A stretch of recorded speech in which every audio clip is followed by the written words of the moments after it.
What if the interstellar object we call 3I Atlas doesn't treat every planet the same? What if, out of all the worlds it has drifted past, Mars seems to draw its particular attention? For decades, astronomers assumed cosmic visitors like this would behave in a neutral, predictable way, moving along their trajectories, influenced only by gravity, blind to the identities of the planets they encounter. But with 3I Atlas, that assumption is starting to unravel. Here's the puzzle. When 3I Atlas skimmed near Earth, its path seemed oddly unremarkable. A close pass, yes, but consistent with expectations.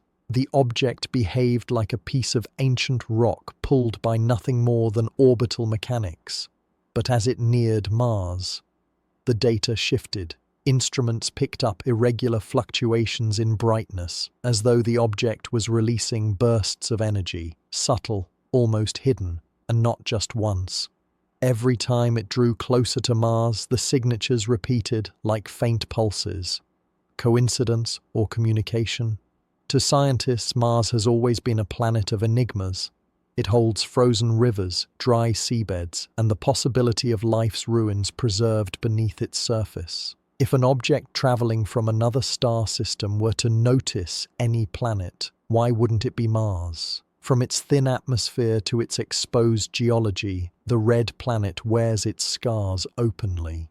Could 3I Atlas be drawn to this vulnerability, like a magnet to exposed wire? Picture the contrast.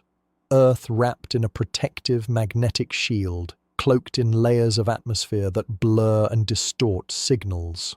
Mars, on the other hand, is stripped bare. Every pulse of radiation, every particle of charged energy from space hits it almost directly. It is an easier world to touch, to probe, to test, and so the strange irregularities in 3I Atlas's behavior near Mars might not be random at all. They could be responses, subtle experiments played out on a planetary scale. What unsettles researchers most is timing. The pulses coincided with a period of Martian seismic activity. Small tremors, recorded by NASA's InSight lander, rose in frequency during 3I Atlas's nearest approaches, almost as if the planet itself was stirred awake, as if the visitor's presence was not passive but catalytic. Of course, mainstream explanations offer safer ideas. Dust storms interfering with light curves, instrumental noise, coincidental quakes. But even the most careful scientists admit the overlap is eerie. And as history has shown, coincidences in astronomy sometimes turn out to be discoveries waiting for recognition. So here's the question hanging in the quiet of space. Why Mars? Why does 3I Atlas seem to behave differently near this world than it does near Earth? Is it drawn to something hidden beneath the surface? Is Mars acting as a stage for tests we don't yet understand? The deeper you follow this mystery, the stranger it becomes. Because the more we study these encounters, the more it seems that 3I Atlas isn't treating the planets equally at all. And that realization could change how we see both Mars and ourselves. And as we drift together into this mystery, let me pause just briefly. Where in the world are you listening tonight? I find it remarkable how many curious minds gather in this quiet corner of the internet. If you're enjoying this sleepy exploration, a gentle like and subscribe helps keep the journey flowing, and it means you'll never miss the next step into the unknown. To understand why 3I Atlas might treat Mars differently, we need to understand what makes Mars so nakedly vulnerable compared to Earth. At first glance, the two planets don't seem so far apart. Both orbit within the habitable zone. Both bear evidence of liquid water past or present. Both tempt us with the idea of alien life. But under the hood, Mars is a stripped-down version of a planet, one that lost many of the protections Earth still enjoys. Billions of years ago, Mars had its own magnetic shield, generated by a molten iron core. That shield did what Earth's does now, deflected the sun's charged particles, preserved an atmosphere, and kept surface water from boiling away into space. But over time, Mars's core cooled, its magnetic field weakened, and the planet became defenseless. The solar wind blew the atmosphere away like dust off a table. What was left behind was a world exposed, every inch of its rocky skin directly accessible to the cosmos. Now place 3I Atlas into this picture. Earth's thick magnetic bubble makes it a fortress. Any subtle radiation signature, any delicate energetic experiment would be distorted by the layers of protection wrapped around our world. But Mars? Mars is transparent to space. If 3I Atlas were emitting pulses, whether natural or intentional, they would strike Mars directly, embedding themselves into the surface, echoing through its crust, maybe even rattling the weak seams of its seismic activity. This is why some scientists have begun to whisper that Mars could act like a tuning fork. When struck by outside forces, it resonates. Earth, with its dense atmosphere and geological noise, muffles such signals. But Mars, stripped down and dry, amplifies them. If you wanted to test the reaction of a planet to external input, Mars would be the easier choice. Consider the tremors detected by NASA's InSight lander. Most quakes were tiny, caused by cooling rock or small impacts. Yet during 3I Atlas's approach, a cluster of Mars quakes seemed to arrive with uncanny timing. These weren't catastrophic, nothing that would shake the planet apart, but they were enough to make researchers take notice. Were these coincidences? Or was Mars ringing in response to something external? And then there's the atmosphere. Thin as it is, it behaves almost like an open window. Subtle changes in radiation, even faint bursts of light or energy, pass through it with minimal resistance. If 3I Atlas was emitting anything more than reflected sunlight, Mars would be the perfect receiver. It's no wonder the pulses appeared more pronounced there. The unsettling part. Mars may not just be a passive recipient. Geological evidence suggests its crust contains reservoirs of frozen water and salts. Add even the faintest spark of energy, and those hidden pockets could shift, melt, or release gas. Mars is reactive in ways Earth is not, more easily perturbed by the smallest push. So maybe 3I Atlas doesn't prefer Mars. It simply finds Mars easier to touch, easier to stir, like a hand brushing across two drums. One wrapped in layers of padding, the other bare and taut. Which one sings louder? Which one answers back? And if Mars is answering, what exactly is it saying? If Mars is easier to stir than Earth, then maybe we're looking at it the wrong way. Perhaps it's not about what 3I Atlas is doing to Mars. Perhaps it's about what Mars is revealing to us. When scientists talk about cosmic encounters, they often compare them to controlled experiments. A comet brushing past a planet, a solar flare interacting with magnetic fields, a meteor striking an atmosphere. Each event is like a test. Change one variable, observe the reaction. But here's the problem. Earth is too noisy. Our shields, our storms, our oceans, even our bustling civilization, all of it drowns out subtle signals. Mars, stripped and quiet, becomes the cleaner test subject. And 3I Atlas may have inadvertently or deliberately chosen it as a cosmic lab bench. When the object passed near Mars's orbit, detectors picked up strange oscillations in the upper atmosphere, tiny shifts in density, almost like the atmosphere was breathing in a rhythm foreign to Mars's usual winds. The kind of rhythm you wouldn't expect unless something external was playing conductor. And then there were the aftershocks. Seismic monitors detected faint tremors not directly tied to known impact sites. Instead, they seemed to ripple outward as if Mars's crust had been lightly tapped from above. Imagine a wine glass resonating when you run a wet finger along its rim. Mars became that glass, singing, even if the song was too faint for earthbound ears. This makes researchers uneasy, because if Mars is the clean experiment, Earth is the control. And if patterns begin to emerge, oscillations here, tremors there, flares timed to orbital alignments, then we might not be dealing with random coincidences. We might be watching the slow unfolding of a cosmic script. But here's the darker thought. What if Mars isn't just a test subject, but a proxy? If 3i Atlas wanted to understand how a rocky planet reacts to outside prodding, how energy disperses, how crust fractures, how gases release, why not study the simpler one first, before moving to the complicated one protected by billions of lives? Mars in this light is the rehearsal. Earth might be the main act. So the question hangs heavy. Are we only watching shadows on the rehearsal stage, while the real performance waits just off screen? If Mars is the open window, Earth is the castle with closed shutters. But even fortresses have weaknesses. Earth's magnetic field is strong, yes, but not uniform. At the poles, where auroras shimmer, the field lines open into space, guiding streams of solar particles downward. Our atmosphere is thick, but thinning with altitude. Satellites already detect pulses, bursts, and unknown signals skimming across the edge of our shield. Some scientists argue that if 3i Atlas emits anything unusual, radio bursts, gamma flickers, or gravitational pulses, it might slip through these cracks.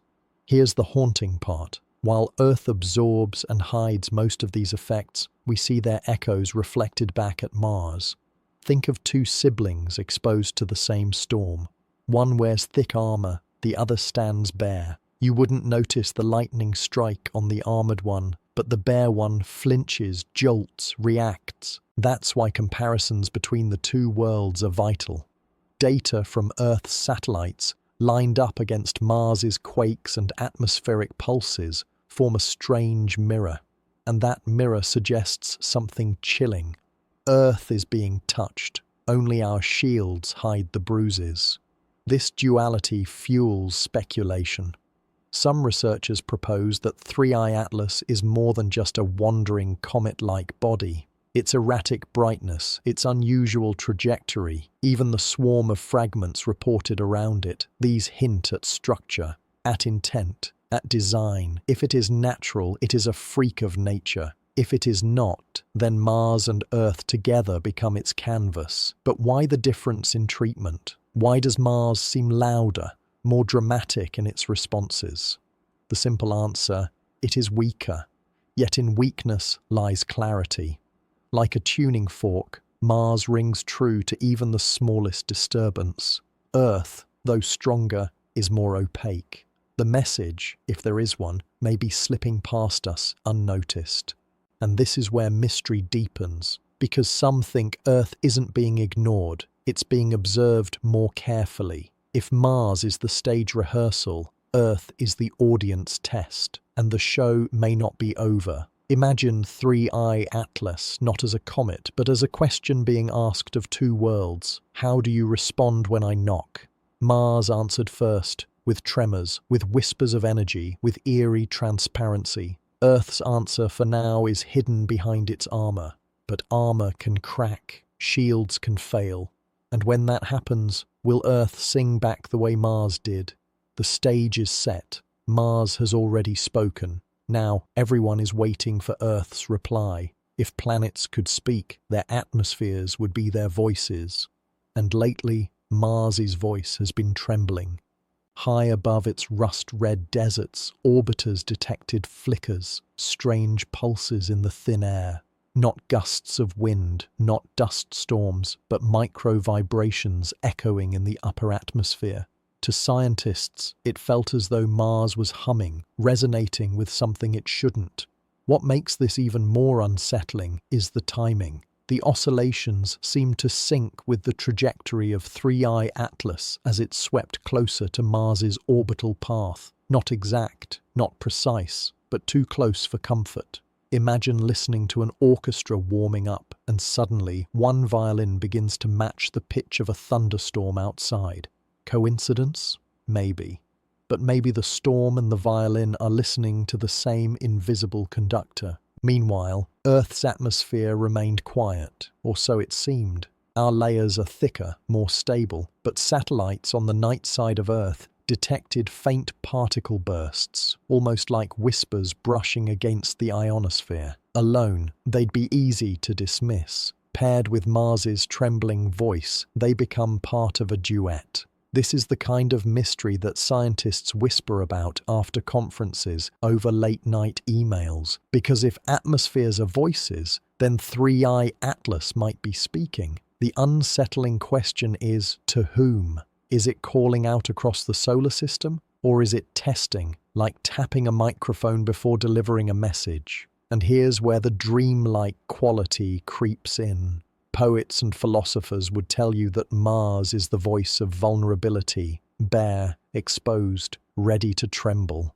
Earth, armored yet still sensitive, is the deeper harmony, a hidden note. And somewhere between them, 3i Atlas conducts a song that no one fully understands. The story doesn't end with the atmospheres, because what begins as whispers in the air often sinks into the ground. And that's where segment 6 takes us, deep below the surface, where something even stranger is happening. When 3i Atlas drew near Mars's orbital path, seismometers stationed on the surface picked up unusual tremors. At first, they looked like small Marsquakes, ordinary rumbles deep in the crust, but their frequency was off, too rhythmic, too patterned, almost like a heartbeat repeating beneath alien soil. On Earth, we're used to quakes tied to tectonic plates, to volcanoes, to the restless shifting of a living planet. Mars shouldn't behave the same way. Its crust is quieter, its core colder. Yet here it was, answering to something far away. One theory suggests these quakes weren't natural at all. Instead, they might have been resonant vibrations, Mars's surface responding like a drum to energy washing over it. That energy, some argue, could have come from solar flares or gravitational tides. But again, the timing aligned too neatly with 3i Atlas's passage, like an unseen hand drumming on Mars's skin. Earth, by contrast, showed no obvious quakes linked to 3i Atlas, but deep within seismic records there were anomalies, tiny fluctuations, waveforms that didn't fit usual tectonic logic. They were faint, almost buried in the noise, but they mirrored Mars's tremors with eerie precision. Earth's armor had muffled the beat, but the shadow of the rhythm was still there.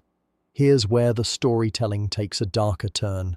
If Mars quakes are the loud echoes, Earth's anomalies are the whispers. And whispers can be more dangerous because they slip past unnoticed until it's too late. Some researchers liken it to a stress test. Mars was pushed and it shuddered. Earth was nudged and it stayed steady, but the hairline fractures might already be forming. This possibility forces a chilling reflection. Maybe 3i Atlas isn't just wandering, maybe it's probing, a surgeon pressing lightly on tissue, seeing where it resists and where it yields. Mars yielded first. Earth, larger and stronger, might still be hiding its response. But for how long? The cosmos rarely shouts its intentions. More often it whispers them through patterns, oscillations, quakes, alignments. And when you begin to notice the patterns, you realize the story isn't random at all. Which raises the haunting question for us. Is 3i Atlas writing a story of disruption? And if so, are we still on the opening chapters? Mars has always been known for its storms, dust storms so immense they can swallow the planet whole, hiding its rusty surface beneath a golden haze for weeks. But something strange has been happening since 3i Atlas crossed into Mars's cosmic neighborhood. The dust has been misbehaving. Rovers recorded storms forming earlier than expected, flaring up in regions that normally stay calm. Worse, the dust seemed restless. Fine grains were leaping higher into the atmosphere than models allowed, lingering longer, drifting farther. One scientist described it as if the planet itself was trying to shake off something pressing down on it. The oddest part? Earth's dust didn't answer back. Our planet has deserts too, Sahara winds that can carry sand across oceans. Yet, during the same weeks Mars raged with storms, Earth's great dust plumes calmed. It was as though the two planets were reacting in opposite ways to the same invisible force.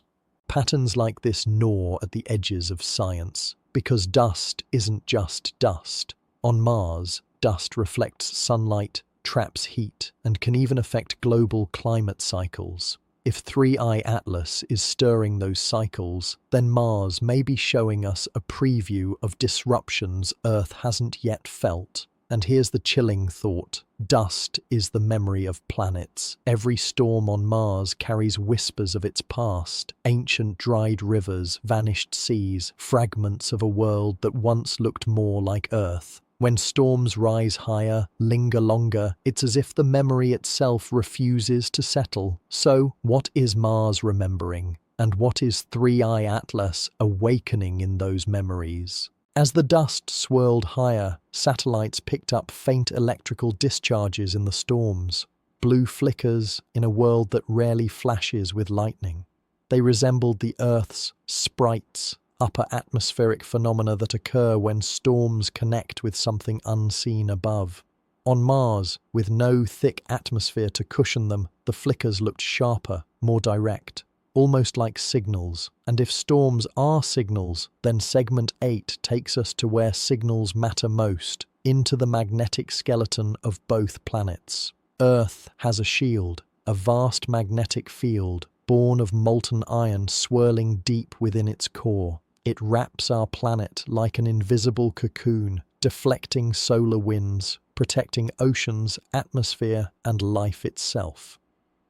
Mars, by contrast, has no such global shield. Its magnetic field flickers only in patches, fossil remnants locked into crustal rocks, whispers of a once living core now silent. And this difference might explain why 3I Atlas treats the two planets differently. When the interstellar object drifted near Mars's orbital path, the solar wind around it seemed to ripple, like fabric tugged by an unseen hand. Orbiters near Mars recorded spikes in charged particles, swirling faster, pressing harder. Mars had no shield to resist. The solar wind slammed into its upper atmosphere, stripping particles, bending its fragile veil until it crackled with electric currents. On Earth, the same effect barely registered.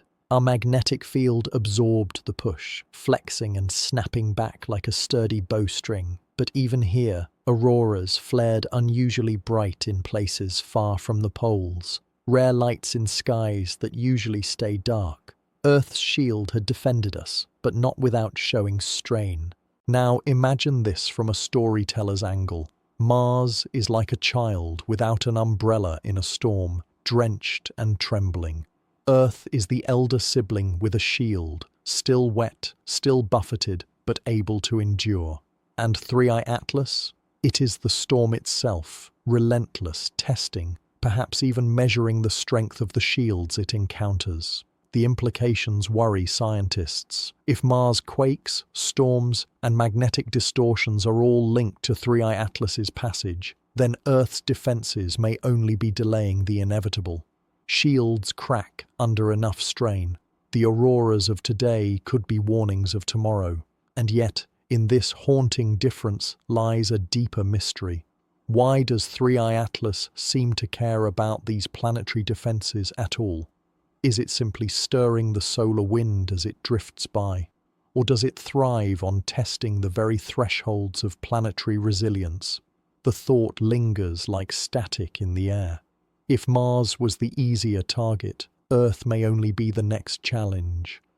If Mars is the child without an umbrella in the storm, Earth is the sibling holding one that's beginning to bend. But what if the umbrella isn't unbreakable? What if the storm grows stronger than we've ever measured? In the weeks following 3I Atlas's close pass with Mars, Earth itself seemed to fall into an uneasy quiet. Seismic monitors hummed with data that didn't make sense. Fewer earthquakes in regions that normally rumble. Longer pauses between tremors in zones that never sleep.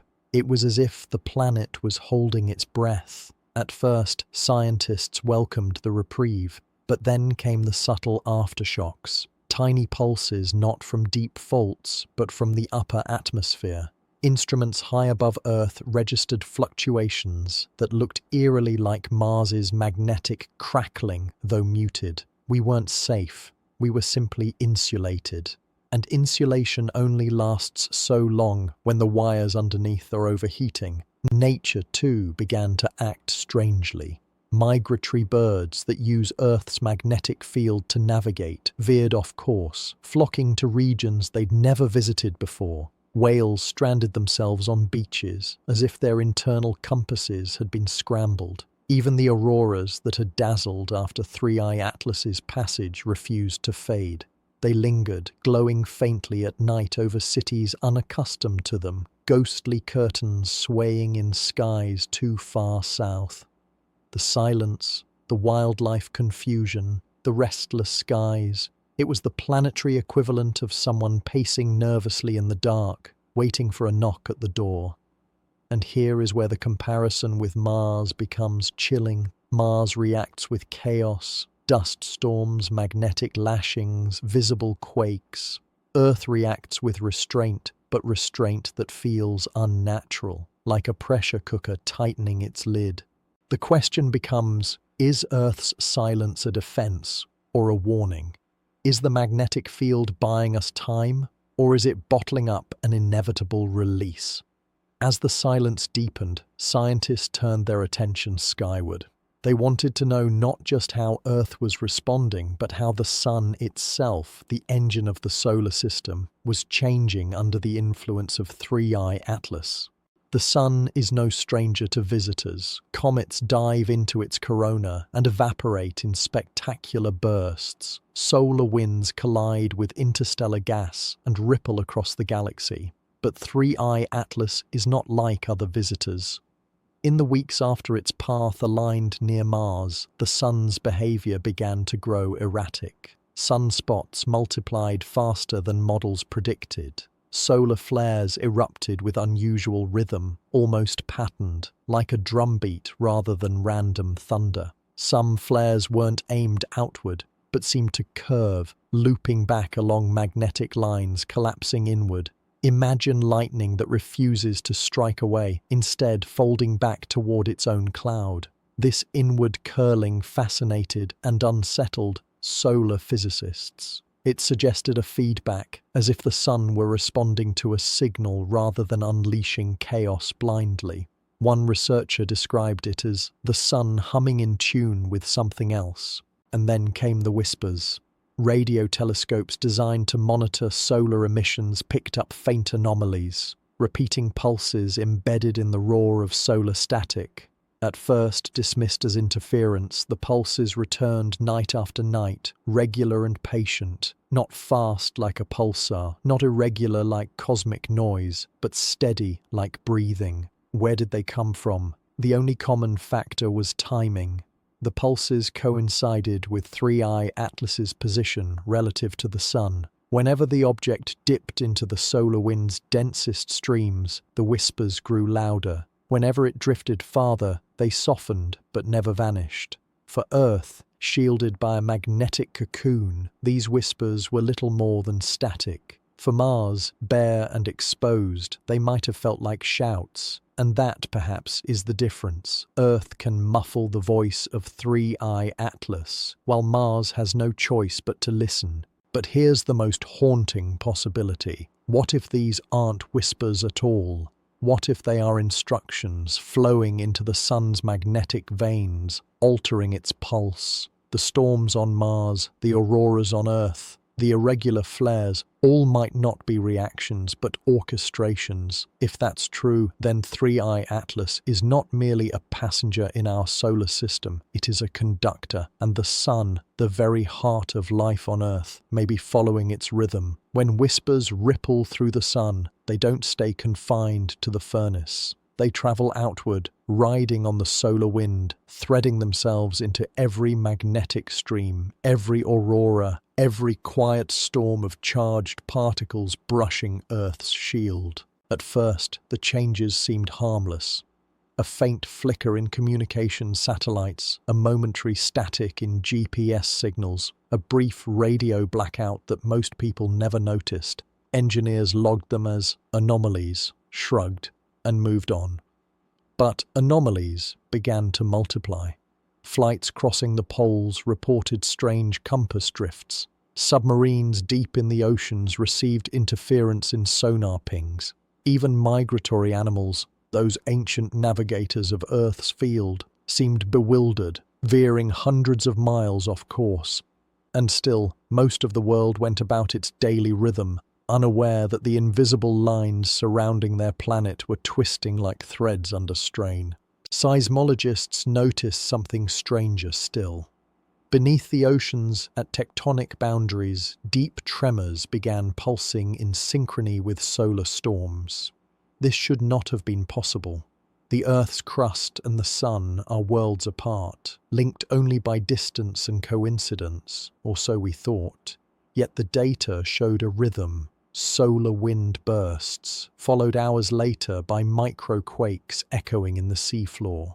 The hidden cracks in Earth weren't yet catastrophic, but they were multiplying. Small, faint, almost polite at first, like a polite tap on the shoulder before a shove. And then came the human layer. Power grids in northern countries flickered under geomagnetic stress. Data centers reported inexplicable resets, as though their very foundations were vibrating with something they couldn't measure. Even ordinary people felt it in subtle ways. Sleep disrupted, unexplained headaches, strange bursts of déjà vu that clustered during solar flares. Scientists began asking questions they didn't want to ask. Was Earth truly silent, as segment 9 suggested? Or was it humming a note too low for us to hear? A note that only grew louder with every pulse from the sun? The cracks were no longer hidden, they were singing. The aurora has always been Earth's most beautiful defense mechanism. Curtains of green, violet, and red swaying silently across polar skies. But in the wake of 3I Atlas, the auroras began to change. It started with their persistence. Instead of fading after solar storms, they lingered for nights on end. Curtains of light drifted southward, reaching cities that had never seen them before. Residents in New York, Berlin, and Tokyo looked up to skies painted with spectral colors. They took photos, shared them online, and marveled. Few realized that these lights were more than beauty. They were warnings. Auroral scientists noticed geometric patterns forming within the glow. Not random streaks, not ordinary ripples, but shapes that seemed deliberate, hexagons, spirals, and at times faint wave-like oscillations repeating in sequence. Some dismissed them as pareidolia, tricks of the eye, but the patterns aligned with the same radio pulses telescopes had caught earlier. The skies weren't just glowing, they were speaking. One physicist compared it to watching Earth's magnetic field turn into a giant display screen. The thought was thrilling, but also chilling. If the auroras were indeed encoding messages, who or what was writing them? The Sun, 3I Atlas, or something else using both as instruments?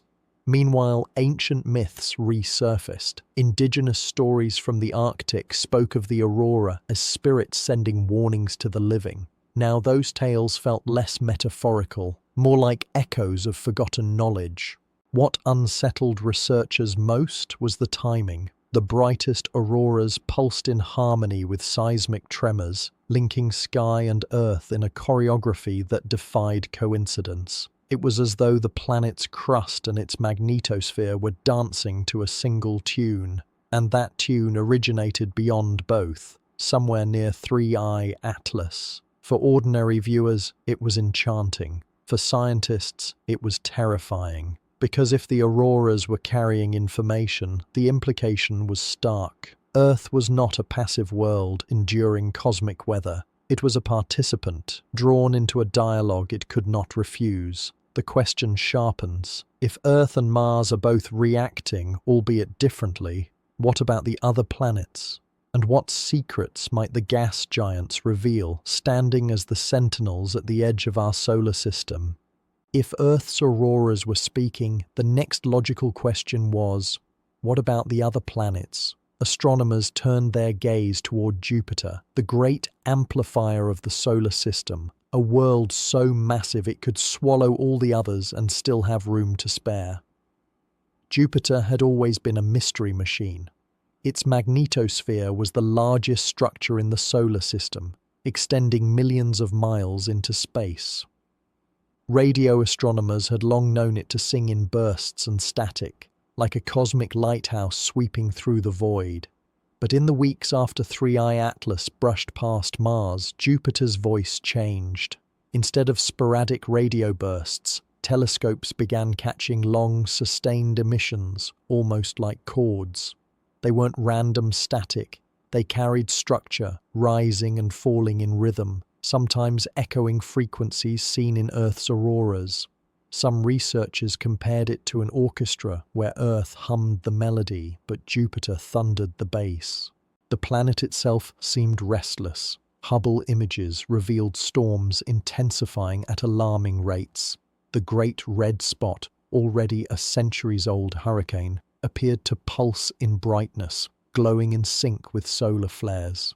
Smaller storms multiplied like sparks around a bonfire, dotting Jupiter's belts with turbulence. And then there were the flashes. Observers noted strange lightning strikes in Jupiter's upper atmosphere, brighter and more frequent than ever before. They didn't follow ordinary storm patterns. Instead, they lined up with the same hexagonal shapes first seen in Earth's auroras. A cosmic pattern, repeating from planet to planet. What did it mean? No one knew. But the implications unsettled even the most skeptical scientists. If Earth was receiving whispers, Jupiter was amplifying them.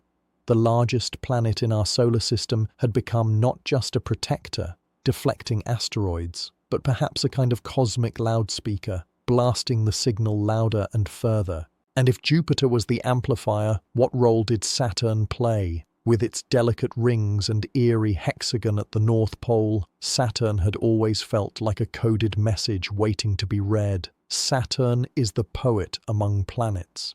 Its rings, so fragile, so impossibly thin, are like pages in a book we've never fully learned to read. For centuries they seemed like ornaments, beautiful but silent. Yet in the aftermath of 3I Atlas's approach, Saturn's silence broke. Radio instruments recorded a faint hum emanating from the rings themselves. Not from the planet, but from the icy particles circling it. Billions of shards of frozen water and dust, vibrating together like strings on a colossal harp. The tone was too low for human ears, but sped up and translated. It resembled a chant, a steady rhythm, repeating like a coded message. Saturn's famous hexagon storm at the North Pole added to the mystery. Long a puzzle, the six-sided jet stream had remained almost unchanged for decades. But now its edges flickered faintly in infrared scans, glowing brighter at the same intervals as Jupiter's lightning bursts and Earth's auroral spirals. The pattern was unmistakable. 3 planets, 3 distinct responses, one underlying rhythm. Some saw coincidence, others saw a system-wide reaction, as if the planets themselves were participating in a larger conversation. A few dared to whisper what others feared to say. Perhaps 3I Atlas wasn't just an object, it was a conductor, awakening the solar system like instruments in an orchestra. The poetic turned unsettling when Saturn's rings began shedding fragments.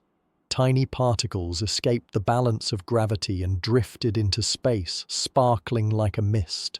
It was as though the rings themselves were eroding under some invisible pressure. Astronomers calculated the losses and found them accelerating, not a collapse, not yet, but a steady leak. The rings were no longer timeless, they were bleeding. For dreamers, it was haunting beauty. For scientists, it was a riddle. If the planets were reacting in chorus, what was the message? Was it a warning, a countdown, or something even stranger, a welcome?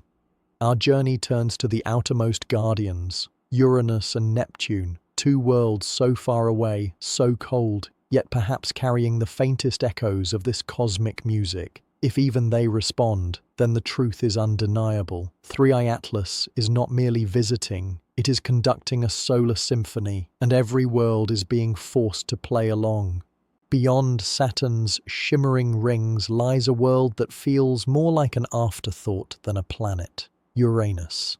Tilted on its side as if knocked over by some cosmic accident, this ice giant has always stood apart, a celestial oddity whispering secrets we've only barely begun to hear. When the ripples from 3I Atlas reached Uranus, strange things began to unfold. Normally, Uranus is quiet, a pale blue sphere wrapped in a haze so thick that its storms remain almost invisible. But in the months following the comet's approach, telescopes caught flashes across its cloud tops. Sudden bursts of brightness, storms so large they rivaled continents on Earth, erupted and faded in a matter of hours. What startled scientists wasn't just the storms, but their symmetry. Each flare-up aligned with the faint radio hum first traced to Saturn's rings. It was as if Uranus was picking up Saturn's signal and answering in bursts of energy, like a static-filled conversation across unimaginable distances. The tilt of Uranus added another layer of intrigue. Its magnetic field, already twisted and offset, began to wobble in unexpected ways. Instruments detected flickering radio waves spilling from its poles. Erratic at first, then stabilizing into pulses, almost like a heartbeat. Observers described it as a cosmic Morse code, too structured to ignore, too alien to decipher. And then came the strangest sight of all. The planet's faint rings, barely visible arcs of dust and rock, started glowing with unusual brightness when lit by the distant sun. Not continuously, but in intervals, like a lighthouse signaling across the cosmic sea. For centuries, Uranus had seemed like the least interesting of planets, forgotten at the edge. But now it was responding, joining the chorus started by Earth, amplified by Jupiter, encrypted by Saturn. The orchestra was growing, and the next player waited even further out. Neptune, the true frontier of the known. Neptune has always been the gatekeeper, the last great world before the deep void. Cold, dark, and tempestuous, it is famous for the fastest winds in the solar system, invisible gales that roar across its surface at supersonic speeds. But even Neptune was not untouched by the arrival of 3I Atlas. Telescopes detected a surge of storm activity unlike anything recorded before. Enormous dark vortices, some larger than Earth, formed and then inexplicably vanished within weeks. This wasn't random chaos. The timing matched precisely with Jupiter's radio chords and Saturn's ring hums. Neptune's storms were echoes. Astronomers mapped the storm cycles and realized they weren't scattered but patterned. Every appearance aligned with key moments when 3I Atlas approached Mars, then Jupiter, then Saturn.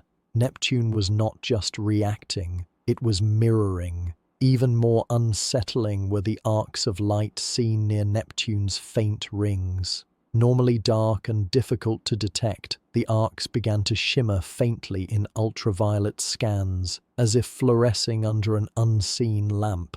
The arcs brightened and dimmed in sync with Earth's auroras, 4 worlds separated by billions of miles, yet all pulsing to the same hidden rhythm. Neptune's magnetic field also behaved strangely. Known for being off-center and tilted, it began producing bursts of radio energy strong enough to be detected from Earth with amateur equipment, crackling rhythmic signals, sometimes steady, sometimes jagged, like the stutter of an old telegraph. One astronomer described it in haunting terms. It's as though Neptune is knocking from the edge of the solar system, warning us of something coming from beyond. This left scientists with a terrifying possibility. If even Uranus and Neptune, so distant, so detached, were joining the pattern, then the influence of 3I Atlas was not local. It was systemic, a ripple spanning the solar system, binding every world in its wake. But the biggest question remained: what lies beyond Neptune? At the frontier, the Kuiper Belt and Oort clouds stretch into mystery, home to trillions of icy bodies, and perhaps the true origin of the cosmic orchestra. Our journey pushes past the last planet, into the shadowed realm where comets are born and where 3i Atlas may have awakened something far more ancient than we can comprehend. Beyond Neptune's orbit, the solar system becomes a realm of fragments. The Kuiper Belt stretches like a shattered ring filled with icy worlds, broken shards, and frozen ghosts. For decades, astronomers have combed its depths, finding Pluto, Eris, Haumea, and countless smaller bodies, remnants of a time when the solar system was still forming. But in the wake of 3i Atlas, the belt began to stir. At first, it was subtle. Telescopes caught faint flashes from Kuiper Belt objects, KBOs, brief twinkles as if icy surfaces were reflecting more sunlight than usual. Some scientists dismissed them as coincidental, but then the timing became undeniable. The flashes pulsed in intervals that matched Neptune's storm cycles. The belt was answering. Pluto itself grew strangely active. Its thin, nitrogen-rich atmosphere, usually sluggish and faint, started to shimmer with faint auroras, something scientists had never expected from such a distant, cold world. Even the heart-shaped Tombor Regio on Pluto seemed to glow slightly in infrared scans, as if warming unnaturally. And then came the eerie alignments. Groups of smaller KBOs, Eris, Sedna, Haumea, seemed to drift into orbital resonances that echoed Jupiter and Saturn's rhythms. It was as though these forgotten worlds were tuning themselves, aligning in a way that felt orchestrated. One astronomer described it bluntly: the Kuiper Belt has become a choir. The metaphor stuck because the Kuiper Belt wasn't just reflecting light, it was harmonizing. Waves of subtle brightness, oscillations in orbits, faint glows, all syncing with the pattern that began on Earth, surged through Jupiter, whispered in Saturn, tilted Uranus, and roared in Neptune. The solar system was no longer a set of isolated worlds. It was becoming an instrument, and the Kuiper Belt, once seen as a field of debris, was its hidden chorus. But every choir needs a conductor, and here on the frozen frontier, that conductor might not be human or even planetary, because further out, past the belt, lies the Oort cloud, a sphere of icy bodies so vast it's more myth than map. A place where comets are born, a place where 3i Atlas itself may have awakened. The Oort cloud is the solar system's veil. It is not a ring, but a sphere, stretching perhaps halfway to the nearest stars. Invisible, immeasurable, filled with trillions of icy objects, it is both cradle and graveyard for comets. For centuries it was thought to be silent. But as 3i Atlas crossed into the inner system, something extraordinary was noticed. A rise in new comets. Telescopes began detecting unfamiliar tails streaking inward from the deep dark. These weren't random arrivals. They came in clusters, almost in waves, as if something had disturbed the sleeping giants of the Oort cloud. Scientists ran simulations, and the unsettling truth emerged. The timing of these comet waves matched the disturbances of Earth's magnetic field, Jupiter's storms, Saturn's ring pulses, and Neptune's flickering signals. The Oort cloud wasn't passive, it was responding, and that response wasn't small. Imagine a field of 1 trillion icy bodies, all nudged slightly, subtly. Even the faintest collective motion would ripple gravitationally across the solar system. What telescopes began to see was a slow dance, a gentle shifting of orbits, as though the cloud itself were breathing. But here's where the mystery deepens. Some astronomers argued that 3i Atlas wasn't merely disturbing the cloud, it was summoning it. The comet's path, its unusual brightness, its gravitational footprint, all pointed to something stranger, as if it carried with it a signal not for planets, but for the ancient exiles at the edge of the system. Was 3i Atlas a messenger, a key turning the lock of the Oort cloud, or was it an intruder triggering alarms buried for billions of years? The most haunting speculation came from a handful of theorists who suggested that the Oort cloud might not just be a field of icy rocks. What if it was a mechanism, a slow-moving, ancient system designed to release comets when certain conditions were met? What if those conditions had just been satisfied? Whatever the answer, one thing was clear. The response wasn't over. The Kuiper Belt had become a choir. The Oort cloud had become a restless audience. And somewhere between them, 3i Atlas moved like a conductor raising its hand for the next movement. If the Kuiper Belt was a choir and the Oort cloud an awakening audience, then somewhere in the deep beyond, faint whispers began to bleed through the static of space. It started quietly. Radio telescopes in Chile, in Hawaii, in Australia, teams looking for fast radio bursts, those millisecond flashes from distant galaxies, suddenly logged strange anomalies. The bursts weren't coming from the edge of the universe. They were localized. Directionally, they pointed not to faraway galaxies, but toward the vast boundary of our own solar system, the very direction of the Oort cloud. The signals weren't random either. At first, they were dismissed as interference, echoes from satellites, or the noise of pulsars. But then came the pattern: 3 pulses, then silence, 3 pulses, then silence. The rhythm repeated, eerily matching the orbital resonances of Sedna, one of the most mysterious objects drifting far beyond Pluto. Sedna's orbit has always been an anomaly, so elongated, so detached from the rest of the planets that some have speculated it points to a hidden Planet 9. But now Sedna wasn't just a frozen wanderer, it seemed to be humming in time with the universe. The deeper scientists dug, the stranger it became.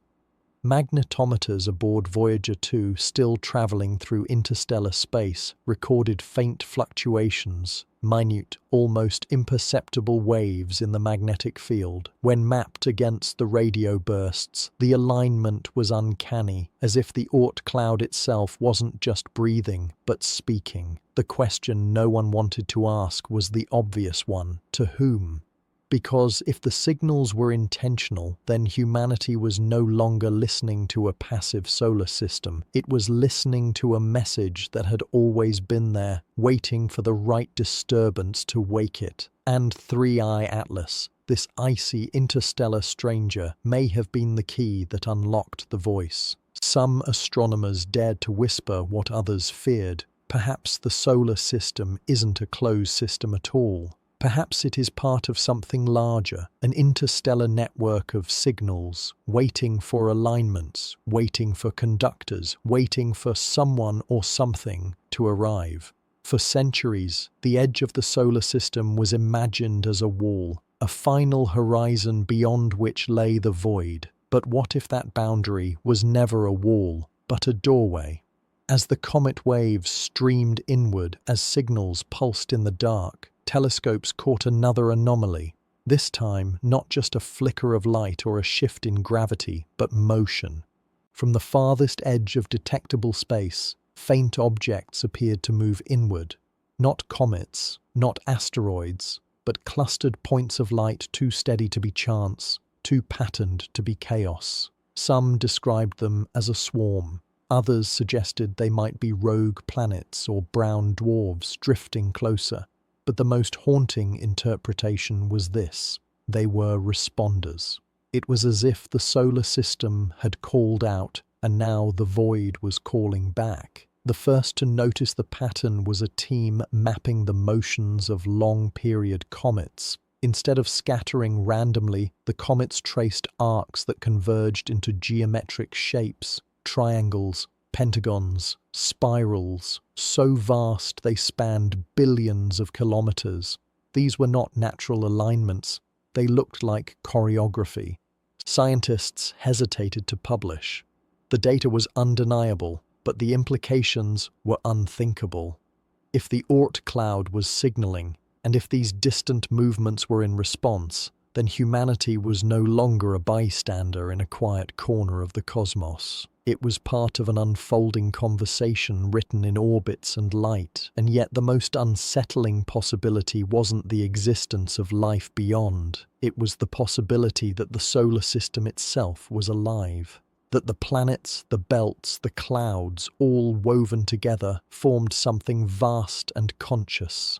And 3i Atlas wasn't an intruder at all, but an emissary, pulling Earth and Mars and every world into a story billions of years in the making. So the question becomes not whether we are alone, but whether we have just awakened into a dialogue too immense to comprehend, a dialogue that has no beginning and no end. Imagine for a moment that you stumble into a darkened theatre. You're late, the show has already begun, and the performers on stage are speaking in a language you don't understand. You don't know if the dialogue is friendly, threatening, or indifferent. You don't even know if you were ever meant to be in the audience at all. That's exactly the unease scientists began to feel as they pieced together the alignments from the outer solar system, the signals pulsing through Sedna's orbit, the faint choreography of comets tracing geometric arcs. These weren't random. They looked rehearsed, purposeful. But here was the terrifying thought. Maybe none of it was directed at Earth. For decades, astronomers have speculated about galactic-scale structures, cosmic filaments stretching for millions of light years, connecting galaxies in a vast web. Could the Oort cloud be one of countless nodes in that web? A relay point in a network designed for communication between stars or even between galaxies. If so, then Earth's discovery of these signals might be like overhearing whispers in a room not meant for us. We are eavesdropping on a dialogue between entities far older and more advanced than ourselves, entities that may not even register our existence. Some theorists suggested that 3i Atlas itself was part of the system, a messenger travelling along preordained paths like a courier moving between relay stations. Its unusual trajectory, its bizarre chemistry, its speed, all of it could be consistent with an object that isn't random but guided. But if Atlas was indeed a messenger, then who sent it? And worse, what happens if it carries information about us back to wherever it came from?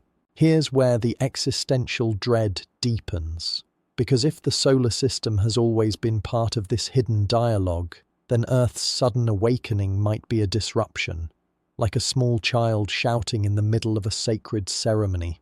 The universe may not have planned for us to notice, and once we've made ourselves known, we can't take it back. The question hanging in the void is simple and terrifying. Are we observers, participants, or intruders? And if we are intruders, how does the system respond? At first, nothing changed. The signals continued, steady, rhythmic, unbroken.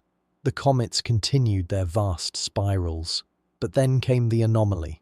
On September 3rd, an observatory in Hawaii detected a sudden shift in one of the repeating radio bursts. For years, the bursts had been evenly spaced, like a cosmic metronome.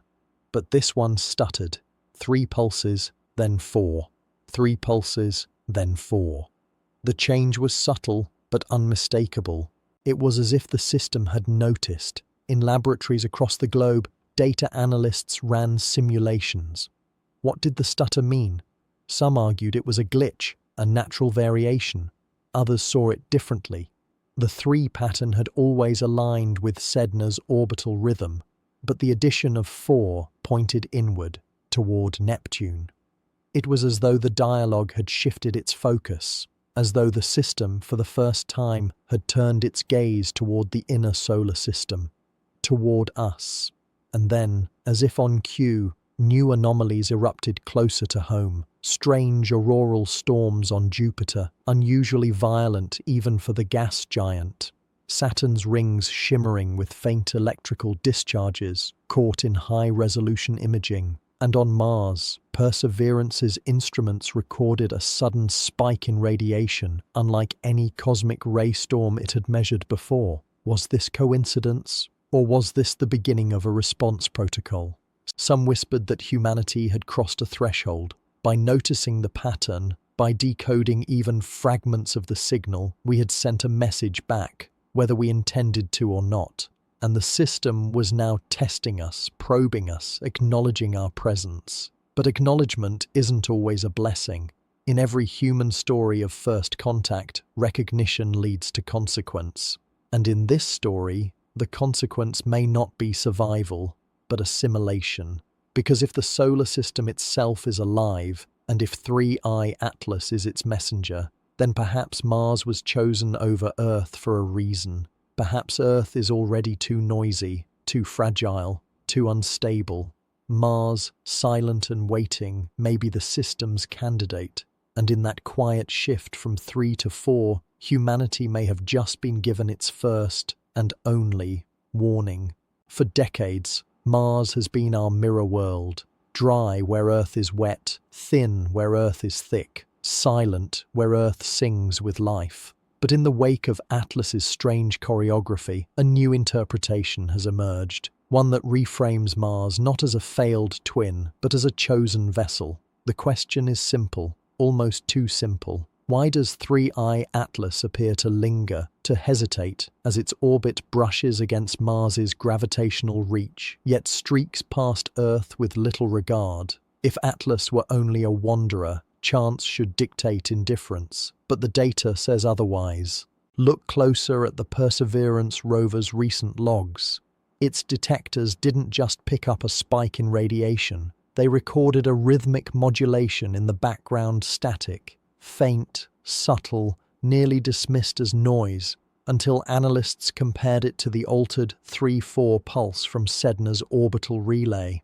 The match was uncanny. The implication? Mars wasn't just receiving the system's attention, it was now woven into the ongoing dialogue. And here's where the deeper dread sets in. Earth, for all its noise, our satellites, our endless radio chatter, our climate signals bleeding into space, may already be dismissed. Too loud, too unstable, too unpredictable to integrate. Mars, on the other hand, is quiet. Its atmosphere whispers instead of shouts. Its magnetic field no longer shields, but neither does it distort. Mars is a blank slate, one far easier to write upon. The possibility is chilling that the system has always sought planets not just with potential for life, but with silence. Silence that can be shaped, cultivated, seeded with messages or messengers like Atlas. But then comes the human question.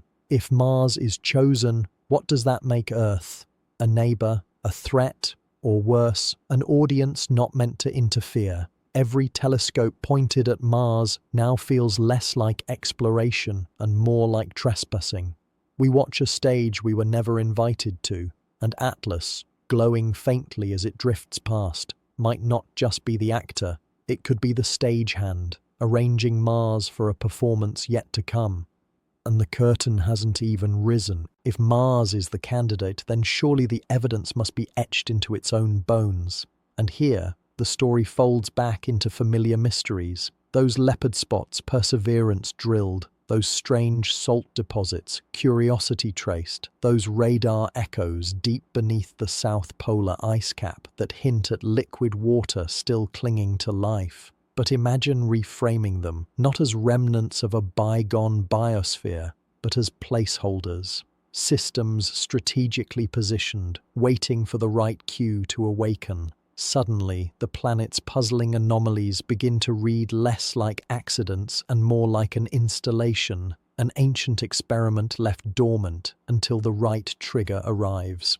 What if the so-called ghost water beneath the ice cap isn't just brine, but a medium, a conductive layer designed to store or transmit information? What if the recurring slope lineae, those streaks that appear seasonally on Martian cliffs, aren't merely dust avalanches, but surface indicators of a deeper process below, pulsing faintly in rhythm with signals that Perseverance has only just begun to detect? The poetry of it chills the spine. A planet we once dismissed as sterile becomes instead a library, its shelves hidden under dust storms and basalt plains, its books locked until the right messenger slides the key into place. Here's the hook that makes even seasoned scientists uneasy. If Mars is the library, then Atlas may not just be a courier, it could be the librarian sent to unlock the stacks. Its passage near Mars might not be incidental, it might be the catalyst. And Earth, with all our listening and measuring, may have already stumbled into the reading room, except the book wasn't meant for us. When Perseverance drills, when orbiters scan, when radar pulses through Martian ice, we may be prying open volumes written in a language older than humanity itself. And like all languages, once read, it demands a reply, which leads to the unspoken fear whispered now in hushed observatories. If Atlas has come to Mars to awaken something, will Earth be spared? Or will we be next? The stage is set, the dust is shifting, and somewhere in the quiet corridors beneath Mars's surface, the first chapter may already be turning. It began as a hum. Not one anyone could hear, of course, but a signal, faint, persistent, uneasily rhythmic, that NASA's InSight lander detected just weeks before Atlas curved past Mars. At first, scientists labeled it a seismic echo, the aftershock of a quake reverberating through Martian crust. Yet the frequency refused to fade. Day after day, it lingered, growing slightly clearer, almost as if the planet itself was learning how to speak. The timing was too sharp to ignore. InSight had weathered countless tremors before, Marsquakes caused by shifting crust impacts or internal cooling, but this was different. The pulses aligned not with tectonics, but with Atlas's orbital drift. Every time the object adjusted its path, the hum's cadence shifted in eerie synchronization, like a whisper between two entities locked in dialogue. This is where theory becomes discomfort. Because if Mars's crust can vibrate in resonance with an external body, then it's not just geology, it's response, a feedback loop. And if the anomalies beneath the ice cap or in the brine layers truly are conductive reservoirs, as some now suggest, then perhaps Atlas was testing the system, knocking on the door of a planetary memory to see if anyone would answer. Here lies the deeper dread. The echoes weren't diminishing, they were strengthening, longer, steadier, gaining coherence, as though a static-filled transmission was slowly tuning itself into clarity. The poetic imagery here writes itself. Imagine Mars, long thought, silent, clearing its throat, not awakening like a sleeper gasping for air, but rising like a choir, beginning with a single resonant note. But the chilling question remains. Who was the first to sing? Was it Mars itself? Or was it Atlas, seeding the hum, pulling the tones from the soil as one might pluck a note from a string? And if a planet can be taught to sing, what language might it one day learn to speak? For centuries, Martian dust storms have fascinated astronomers. Vast, planet-encompassing tempests that can rage for months, suffocating rovers, blotting out the sun and turning Mars into a swirling ochosphere. They have always seemed chaotic, random, an angry weather system driven by nothing more than thin atmosphere and solar heat. But after Atlas's close pass, something shifted. Storms were no longer behaving like storms. Take the most recent swirl over Valles Marineris. Instead of dissipating in chaotic gusts, its edges held form, curling in repeating spirals that some meteorologists whispered looked almost patterned. Orbiters captured the storm's central funnel flickering with bursts of static electricity, discharges too regular to dismiss as accident. Lightning arced, not in jagged chaos but in timed bursts. 3, then a pause, then 3 again. The same cadence Sedna's anomaly once pulsed, the same rhythm Perseverance logged. Coincidence begins to look less like randomness when it repeats across worlds. And here's where unease tightens its grip. The storm seemed aware of observation. When orbiters passed overhead, the pulses intensified. When they moved beyond line of sight, the storm relaxed, breaking into ordinary chaos, almost like a performance, an actor waiting for the audience before delivering its lines. Dust in this telling ceases to be just dust. Instead, it becomes a screen, a veil, a stage curtain behind which something orchestrates. A storm is no longer weather, it's signal, medium, message. The storytelling arc sharpens here. Imagine that the Martian surface itself, long barren, is not the show. Instead, the storms are the announcements, the preludes, the glowing signs on a theatre marquee. Something stirs beneath. And if these storms are rehearsals, then one wonders what the premiere will look like. When dust refuses to settle, it tells us only one thing. The play has already begun, and Mars is no longer acting alone. It was perseverance that caught them first. Not a grand reveal, not an alien artifact gleaming in the dust, but something far subtler, far more unnerving.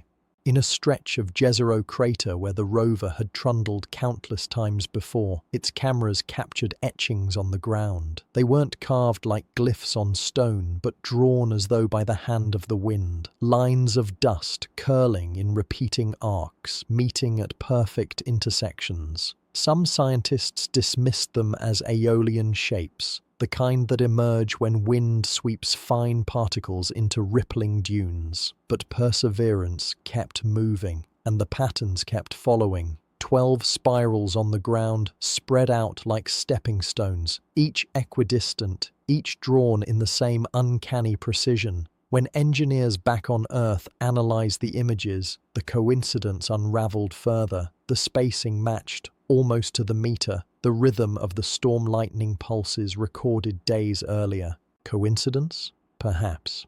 Yet these spiral signatures were not static. Within days they vanished, erased by new gusts, only for others to appear kilometers away in exactly the same arrangement.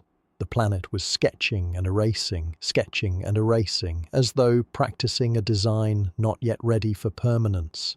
Imagine the psychological effect on the scientists watching live feeds. One frame shows familiar Martian dust, the next, a deliberate geometry. It wasn't the grand alien monument Hollywood teaches us to expect. It was something quieter, more intelligent, like someone scratching notes in the sand before the tide pulls them away.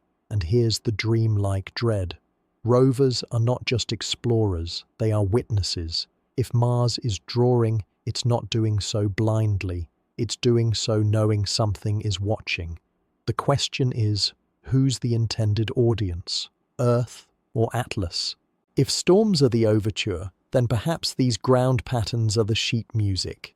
Messages rehearsed, erased, and redrawn until the performance is perfected. But the most chilling turn came when Perseverance's cameras began to fail, just not in the way we expected. Rovers break down, yes. Dust covers sensors, radiation damages circuits, glitches corrupt data. But this was different. On 3 separate occasions, the rover's hazard cameras recorded footage that blurred only within certain sections of the frame. Not dust on the lens, not technical noise, just selective distortion, like an unseen hand was smudging specific details. In one now infamous clip, engineers noted a shimmering distortion crawling across the ground, erasing part of a newly formed spiral from view. The blur didn't scatter randomly, it moved deliberately, pixel by pixel, until the marking was gone. Then, as if satisfied, the camera feed returned to perfect clarity. What makes this worse is what was discovered later. At the exact timestamp of the distortion, Mars Odyssey orbiter recorded an unusual electromagnetic spike overhead. A short burst, too weak to be a flare, too structured to be static. The hum from segment 25? Its signature matched. This isn't dust, this isn't geology, it's interaction. Something is controlling how Mars is seen, when and by whom. For viewers, this is where science collapses into something more poetic, more haunting. Mars is not merely being observed, it is observing back. The rovers, once our silent explorers, are becoming participants in a drama they were never designed to understand. And here lies the final unsettling thought. If Atlas is somehow orchestrating this, then Mars's surface is not a dead canvas, it's a stage. The dust storms are curtains, the spirals are choreography, and the blurred footage is censorship, stage directions from an intelligence testing the limits of perception. It forces the question that lingers in the back of every scientist's mind. What if Mars is no longer just reacting? What if it has begun collaborating?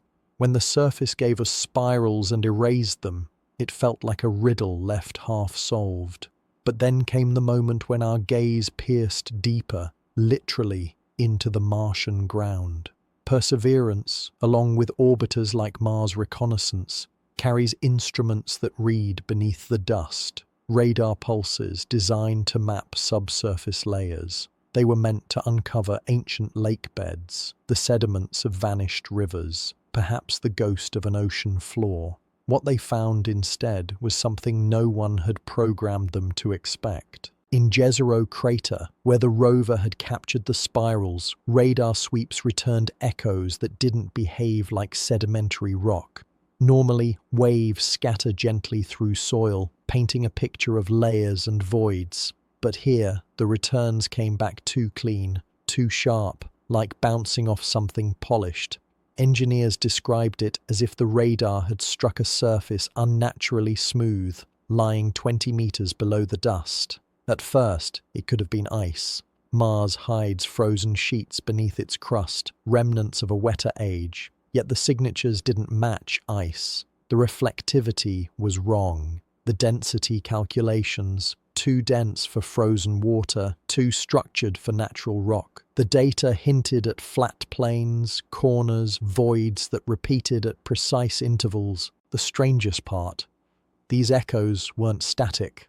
Over the course of days, as Perseverance revisited the site, the radar readings changed.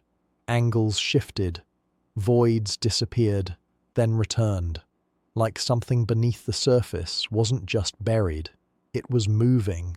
Some compared it to tectonics, though Mars has no active plate system. Others muttered about instrument glitches. But the timing was suspicious. The subsurface shifts aligned with the electromagnetic hums that had plagued other instruments. When Atlas pulsed, the ground below Jezero seemed to stir. And here is where science brushes shoulders with poetry. What if Mars isn't just hiding its secrets under stone and sand?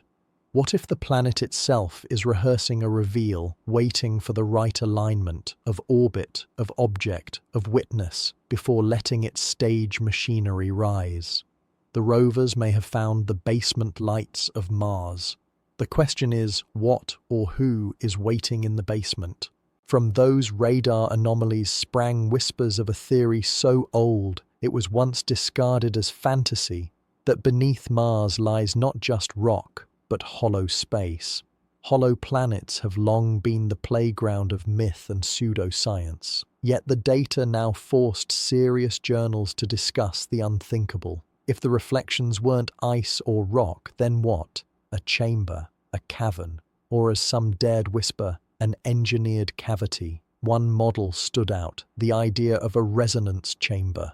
When radar echoes shift in rhythm with external signals, like Atlas's electromagnetic pulses, it suggests not natural caverns, but a hollow designed to vibrate, to resonate like an instrument. Mars, in this view, is not dead rock. It's a drum waiting to be played. This would explain the spirals erased in dust, surface markers rehearsing a pattern that connects with what's hidden below. It could explain the selective blurring of rover cameras, censorship of a stage not yet ready for human eyes. And it would explain why the anomalies pulse in sync with Atlas, as though the interstellar visitor is not simply passing by, but knocking on Mars's door. Picture it. A hollow chamber deep below Jezero, vast enough to ring with electromagnetic hums. We imagine cathedrals carved by human hands. What if Mars hides one shaped by forces older, stranger?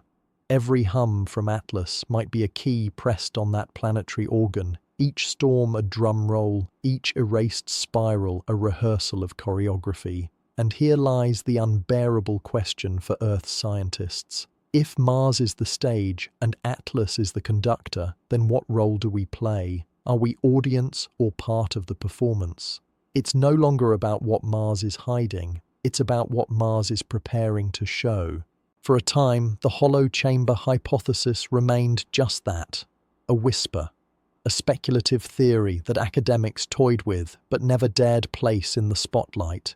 Yet then came the night when Mars answered back. In 2023, Perseverance recorded what should have been a routine seismic tremor. Marsquakes, faint shivers through the crust, happen often enough. The InSight lander had catalogued hundreds during its years of operation, but this tremor was different. It came not from the natural flecks of crust or shifting of stone. It came in a burst, sudden, rhythmic, deliberate. The quake matched the hums of Atlas. 3 pulses, then silence. 3 more, then silence, like a drumbeat echoing beneath the dust. The rover's instruments caught the rhythm, its sensors straining against interference. Some engineers described it as a tap code, the kind prisoners once used to communicate through walls.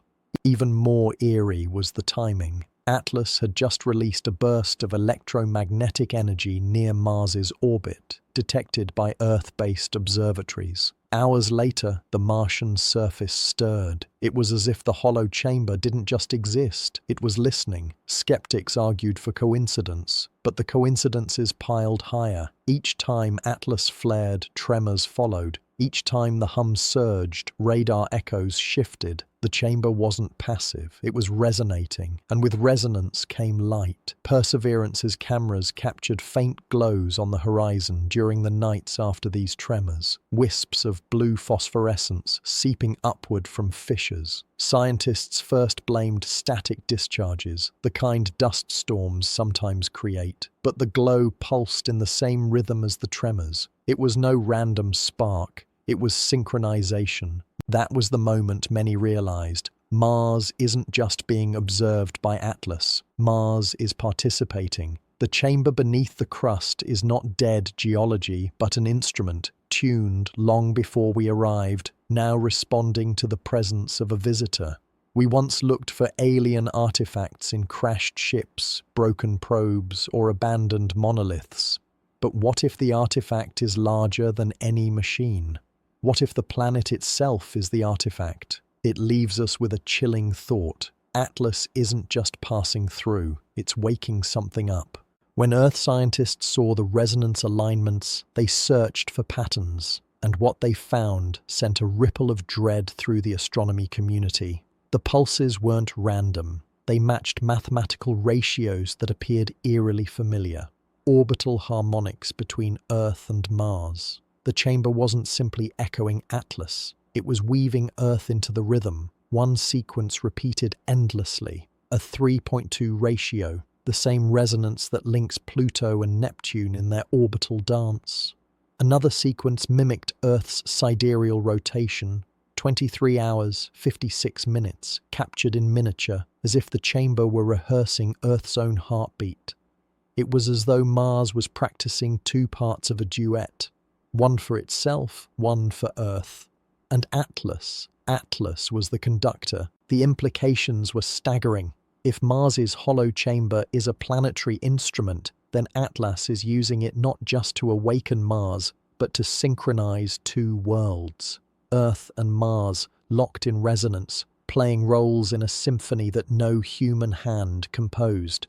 For centuries, mythologies hinted at celestial music, the music of the spheres, the belief that planets hum melodies inaudible to the human ear. Modern science dismissed it as metaphor, but here, in the barren desert of Jezero, the metaphor had become physics. The chamber sang, the hums pulsed, the spirals erased themselves as if rehearsing choreography for a show that hadn't yet opened. The question grew impossible to ignore. Why Mars differently from Earth? Some suggested proximity, Mars lies closer to Atlas's trajectory, but others argued deeper. Mars was chosen because it is hollowed, prepared, fitted with the stage machinery Earth lacks. Where Earth resists, Mars resonates. Where Earth is chaotic with oceans and tectonics, Mars is quiet, predictable, a perfect instrument for alien hands. And still another theory grew louder, that this was never about planets at all, that the real audience is us, humans, watching from our blue world, standing at the edge of wonder and dread. The performance is not for Mars or Earth, it is staged through them, but for us.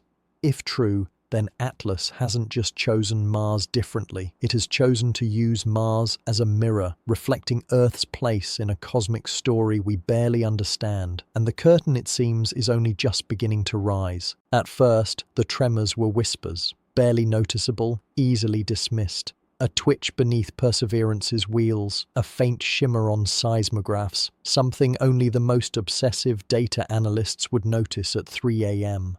But by the fourth alignment with Atlas, Mars was no longer whispering, Mars was speaking. The ground shook harder, not in violent quakes that split canyons, but in measured, deliberate pulses.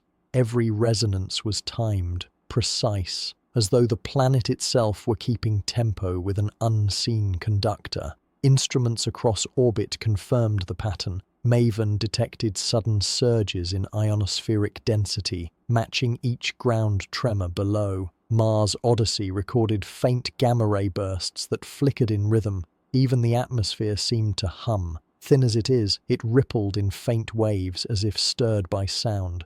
For centuries we thought of Mars as silent, a frozen desert, a fossil world, mute except for the whisper of dust storms. Yet here, under Atlas's influence, Mars was not just making noise, it was orchestrating a song. What made it stranger was that this voice was audible far beyond Mars. Earth-based radio telescopes, tuned to track Atlas's unpredictable emissions, began to pick up echoes, resonant radio waves bouncing not from Atlas itself, but from Mars. The red planet had become a transmitter. Some signals were faint, others were sharp. Astronomers described them as whistles, climbing and falling like the call of a distant bird. In the past, similar radio whistlers had been detected from Earth's magnetosphere, caused by lightning strikes, but there were no Martian storms, no lightning bolts to explain it. These were manufactured harmonics. The debate split the community. Some swore this was all interference, a coincidence of solar activity, a storm of charged particles. Others insisted that such precision could not be chance. The timing, the symmetry, the escalating intensity, it was too coordinated. And then came the strangest moment of all. During one resonance, the signals shifted frequency, climbing higher and higher until they intersected perfectly with Earth's own natural Schumann resonance, the faint hum generated by lightning storms on our home world. For a brief period of minutes, Earth and Mars sang the same note. If you were listening to the spectrogram, it didn't sound like noise. It sounded like a bridge being built. That was the night headlines across the world changed. No longer did they ask if Atlas was influencing Mars. Now they asked, what message is it sending through Mars, and who is meant to hear it? And beneath those headlines lurked a darker question. What happens when the voice grows so loud that it cannot be ignored? By the fifth alignment, the phenomenon had grown too large for any skeptic to dismiss. Mars was no longer a solitary instrument, it had become part of a chorus. It began with Phobos, the larger of Mars's two moons, long thought to be a captured asteroid, started behaving strangely. Orbit tracking stations noticed its trajectory wobbling, just slightly, by no more than a few centimeters. Too small to alter its orbit in any dangerous way, but enough to suggest that something inside it was shifting. And then came the hum. Phobos, never known for seismic activity, began emitting low-frequency vibrations detectable by orbiters.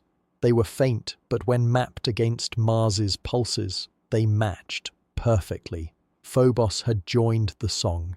Next was Deimos, the smaller moon. Scientists had expected nothing from it. Its orbit was quiet, its structure unremarkable. But in the days after Phobos joined in, Deimos began to glow faintly in infrared, as if something within its rock was heating up. No sunlight could explain the sudden warmth. The timing aligned once again with Atlas. Suddenly, Mars was not just one instrument, it was three. Planet, moon, and moon, all vibrating together. A trio, a chord. On Earth, the implications sent waves of unease. If Atlas could turn Mars into a transmitter and its moons into harmonics, what stopped it from extending this influence further, outward to Jupiter, inward to Earth itself?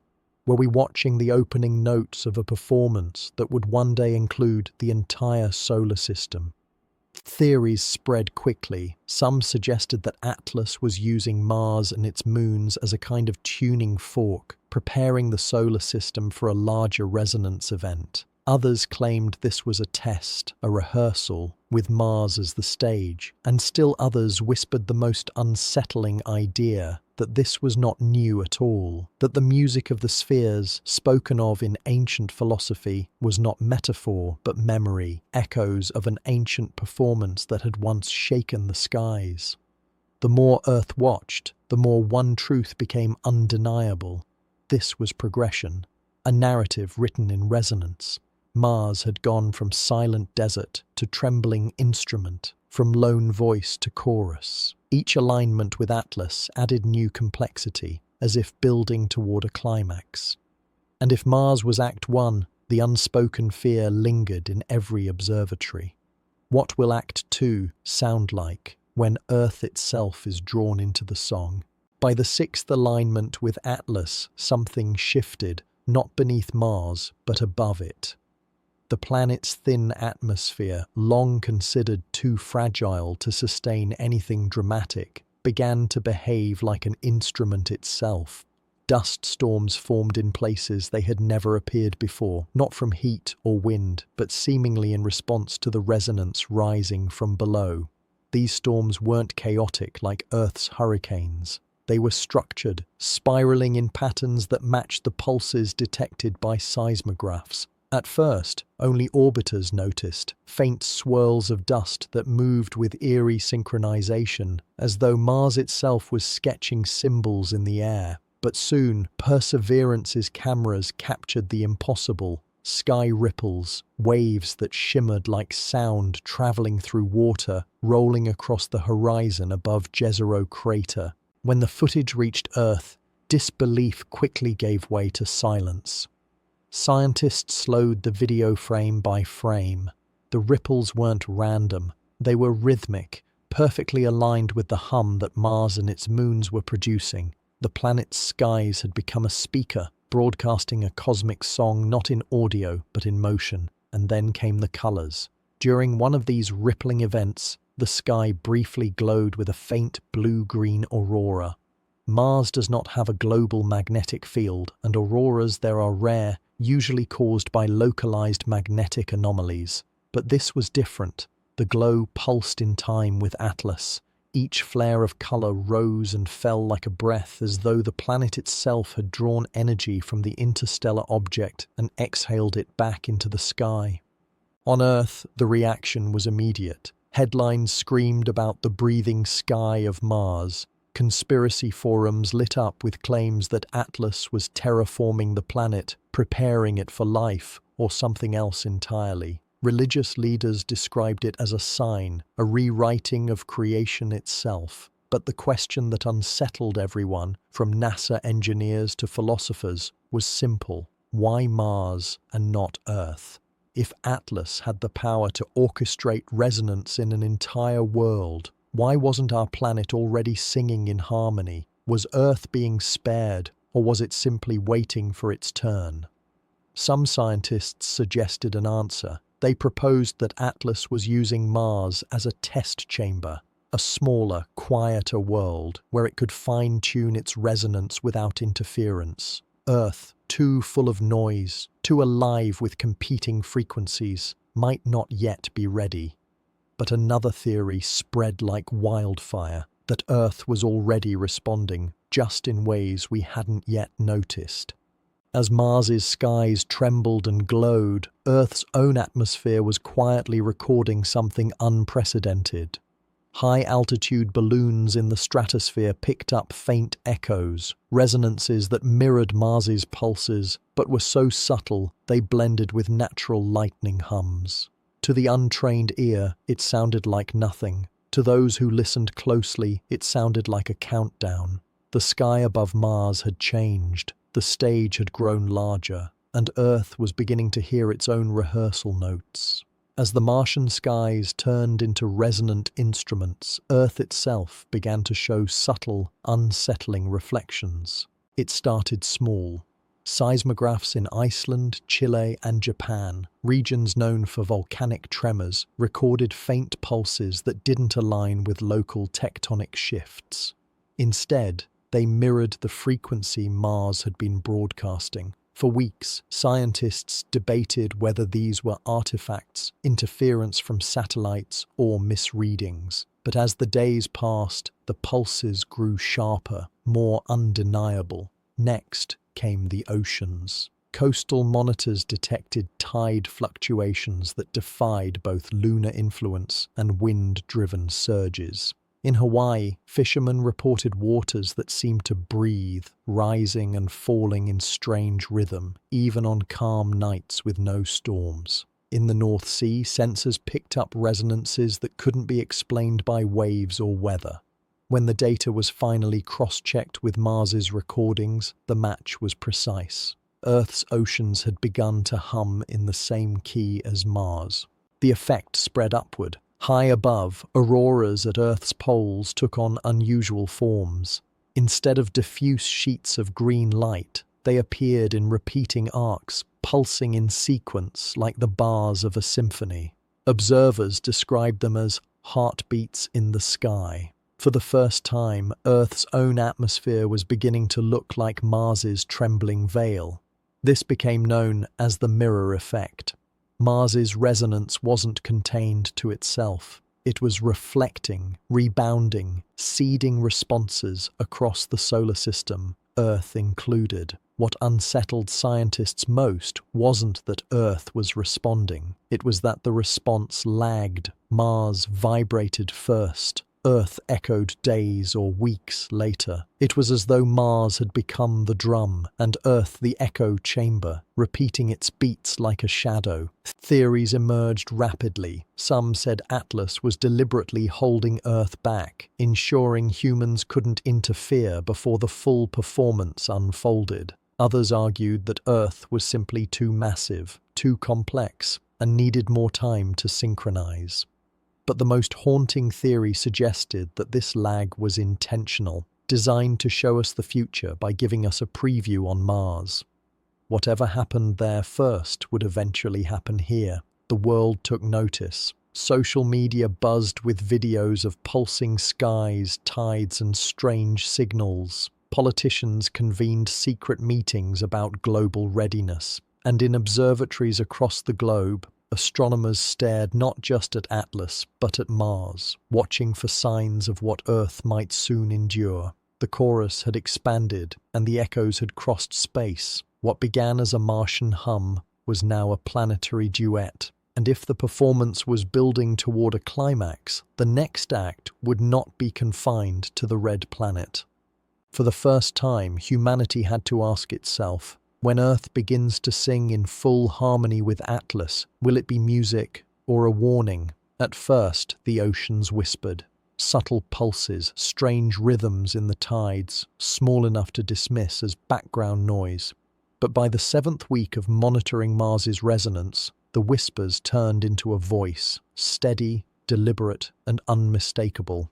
Satellite data showed that the Pacific Ocean, Earth's vastest body of water, was vibrating, not in violent waves, but in deep, slow oscillations, movements too wide to see with the naked eye, yet powerful enough to be recorded across thousands of miles. For fishermen in Peru, nets rose and fell as though pulled by invisible hands. On Japan's coast, harbours rocked slightly even on windless days, creating ripples that seemed to keep time with some hidden metronome. Scientists called it planetary seiche, a kind of standing wave in which an entire ocean resonates like the water in a shaken bowl. But this wasn't random. When compared with Mars's data, the frequency matched perfectly. Earth's oceans had begun to follow the red planet's hum, as if our seas were learning a song written light years away. And then the anomalies grew stranger. Biologists in the Gulf of Mexico reported mass movements of fish. Shoals that normally darted unpredictably now swam in vast, synchronized spirals, their paths eerily resembling the rippling sky seen on Mars weeks earlier. Whales, too, changed their calls. Hydrophones recorded deep, pulsing songs unlike anything in modern records. When sped up, those calls revealed rhythm, pulses mirroring not just Mars but the intervals detected from Atlas itself. It was as though the ocean's creatures were tuning in, adjusting their voices to the same cosmic pitch. To many, this was awe-inspiring. To others, it was terrifying. If the oceans could respond this way, what about the land? What about us? And soon, the land did answer. Earthquakes began to cluster strangely, not only along fault lines but also at odd, quiet regions where quakes were rare. Iceland trembled on a day of no tectonic stress. Patagonia experienced a quake too shallow, too synchronized to be called natural. The tremors coincided precisely with new pulses from Mars, like echoes crossing space and finding homes in Earth's crust. The world was listening, whether it wanted to or not. The oceans spoke first, the land followed. The question no one could answer. What happens when the atmosphere itself joins the chorus? The first hints came not from scientists, but from ordinary people. A pilot flying over the Atlantic reported seeing shimmering arcs in the sky, like ghostly curtains of light, but far from the polar auroras where such displays belong. In rural Argentina, farmers swore they felt the air humming at night, a vibration too low to hear yet somehow sensed in their bones. On social media, whispers spread of skies that breathed, faint ripples across stars and clouds alike. At first, officials dismissed these as exaggerations. But then the data arrived. Atmospheric sensors in multiple countries, usually used to track nuclear tests or volcanic blasts, picked up infrasonic waves circling the planet. These weren't explosions, they weren't storms, they were pulses, slow and deliberate, with frequencies identical to those now saturating Mars's thin air. Earth's skies had begun to vibrate, and when the air responded, so did technology. Radio operators noticed sudden interference, static rising and falling in rhythms no storm could explain. Satellites experienced faint but repeating disruptions as signals seemed to bend, distorted by something more rhythmic than random solar weather. Even GPS systems flickered briefly out of sync. It wasn't catastrophic, but it was undeniable. The air itself had become part of the performance. Then came the spectacle. Over Alaska, auroras bloomed not in random swirls, but in repeating arcs, pulsing like heartbeats. In Siberia, the lights flickered in synchronized waves that moved horizon to horizon, as though a cosmic drummer was striking the atmosphere in perfect tempo. Photographs went viral, skies that looked less like auroras and more like living organisms, breathing, pulsing, alive. For many, it was mesmerizing. For scientists, it was chilling. Because the lag was still there, Mars hummed first, Earth followed days later. Humanity was not experiencing the original signal, but a reflection, which meant whatever climax Atlas was building toward, Mars would endure it first. Earth would not be spared. And so a new fear took root. If the air was now listening, and if technology was faltering, what would happen when the resonance reached its peak? Would Earth's biosphere hold together or unravel? The oceans had changed their voice. The air had begun to sing, and deep in observatories, as Atlas inched closer to the sun, scientists could not shake the feeling that this was only the prelude to something far greater. It began without warning, and it began everywhere. On the 43rd day of resonance, seismographs lit up around the globe, not with isolated tremors, but with something new. Instead of a single fault line snapping or a region buckling, vibrations surged almost simultaneously across multiple continents. In Japan, dishes rattled on shelves. In Kenya, windows shook in the early morning dark. In the American Midwest, families felt their homes quiver, though no fault line ran beneath them. It was not destruction. Buildings didn't collapse, cities didn't crumble, but the world quaked in unison, as though Earth itself had joined the cosmic orchestra. At first, experts suspected a massive solar storm, a jolt of energy slamming into the planet's magnetic field, but space weather reports showed nothing unusual. Then, the data comparison arrived. Mars had experienced its own tremors precisely 2 days earlier. The lag, again. Scientists scrambled to explain. Some pointed to Atlas's immense magnetic field, theorizing that its approach toward the sun had created resonance waves powerful enough to shake planets like tuning forks. Others whispered of something stranger, that Atlas was not just passing through, but actively testing celestial bodies, coaxing them into revealing weaknesses. For ordinary people, though, the experience was terrifying. Videos flooded the internet, children clinging to their parents in swaying apartments, chandeliers swaying in perfect rhythm across Europe, the eerie stillness afterward when dogs barked and birds scattered, as though nature itself had been startled awake. And then came the whispers. Were these just tremors, or was Earth responding to some cosmic call? Governments issued calming statements. No cause for alarm, they insisted, but behind closed doors, leaked documents revealed that agencies had started preparing for synchronized planetary disruptions. A phrase so vague, yet so ominous, that it only deepened public fear. Because if the world could tremble as one, what would it do next?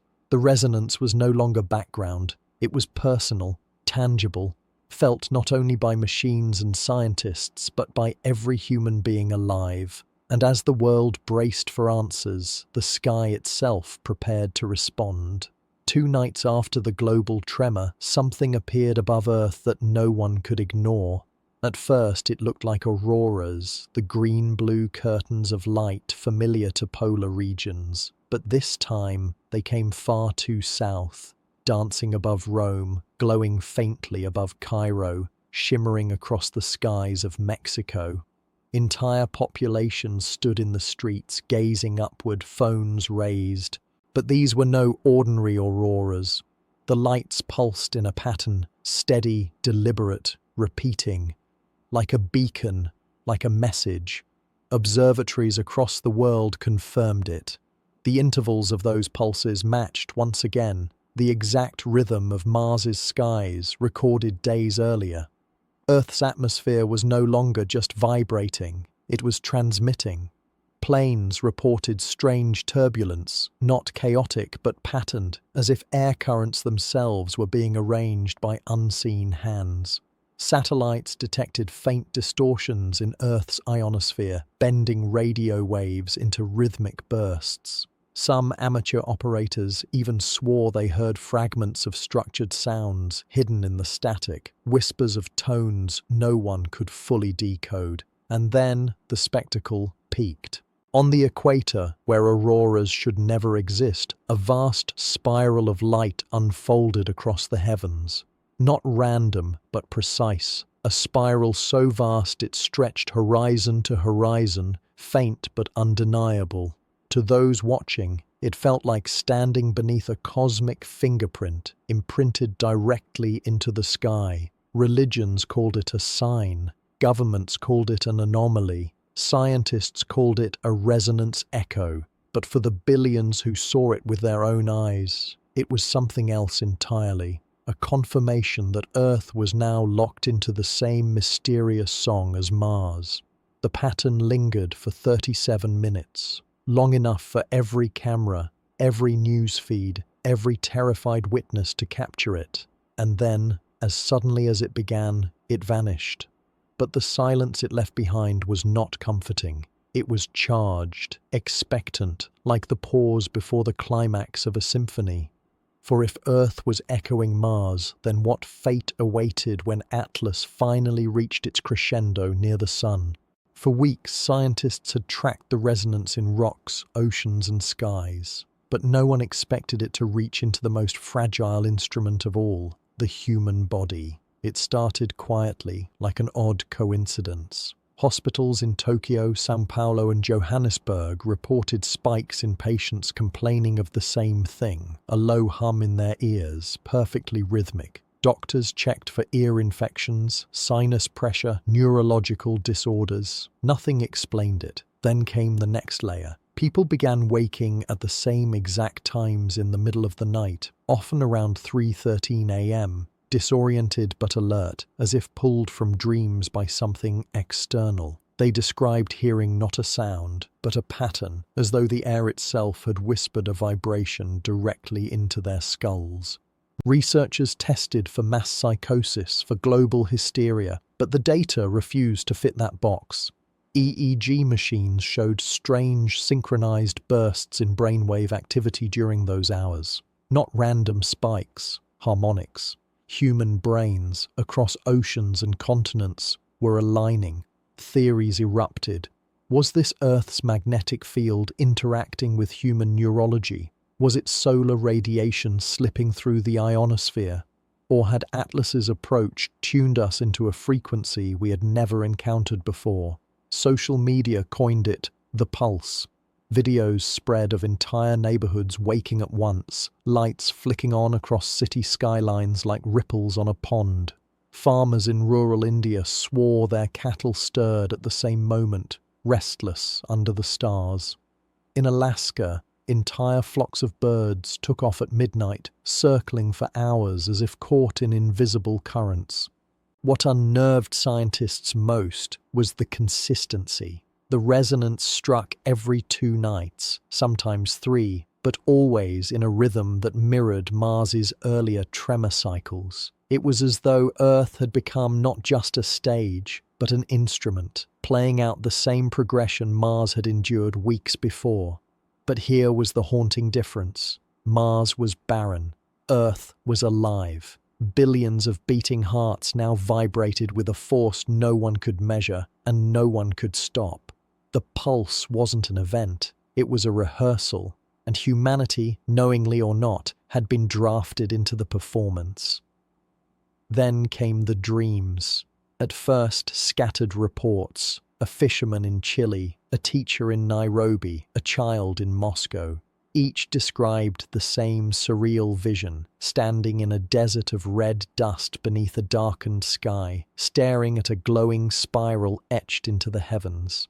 The locations varied, but the imagery did not. The spiral matched the auroral pattern seen in Earth's skies days earlier. And the red dust? Mars. Psychologists tried to dismiss it as suggestion, seeded by media coverage. But patterns emerged too consistent to ignore. People who hadn't followed the news, elders in remote villages without electricity, children too young to understand the concept of Mars, all described it the same way. Neuroscientists studied dream records and found something chilling. The brainwave signatures of these episodes were identical across test subjects. The same frequency, the same duration, the same spike when the spiral appeared. It wasn't just a dream. It was a broadcast. And buried within those shared dreams, some swore they heard words, not in any language they recognized, but in tones that felt like meaning, resonance woven into memory. Witnesses woke trembling, some in awe, others in dread, whispering the same thing. It's not from us. Governments scrambled to classify the phenomenon. Was this a mass hallucination triggered by electromagnetic disturbance? Or was Atlas using Mars as a transmitter? projecting not just signals but experiences directly into human consciousness. One whistleblower leaked a transcript from a closed-door scientific panel. "If these dreams are consistent across billions of minds," the note read, "then Earth has effectively become a receiver. The question is, what happens when the broadcast shifts from passive to directive?" The phrase sent shivers through anyone who read it, because a broadcast can inform, a broadcast can warn, but a broadcast can also command. And as Atlas drifted ever closer to the sun, many feared that the dreams weren't simply visions of Mars, they were instructions. At first, the pulse was a mystery of the mind. Then it became something you could see.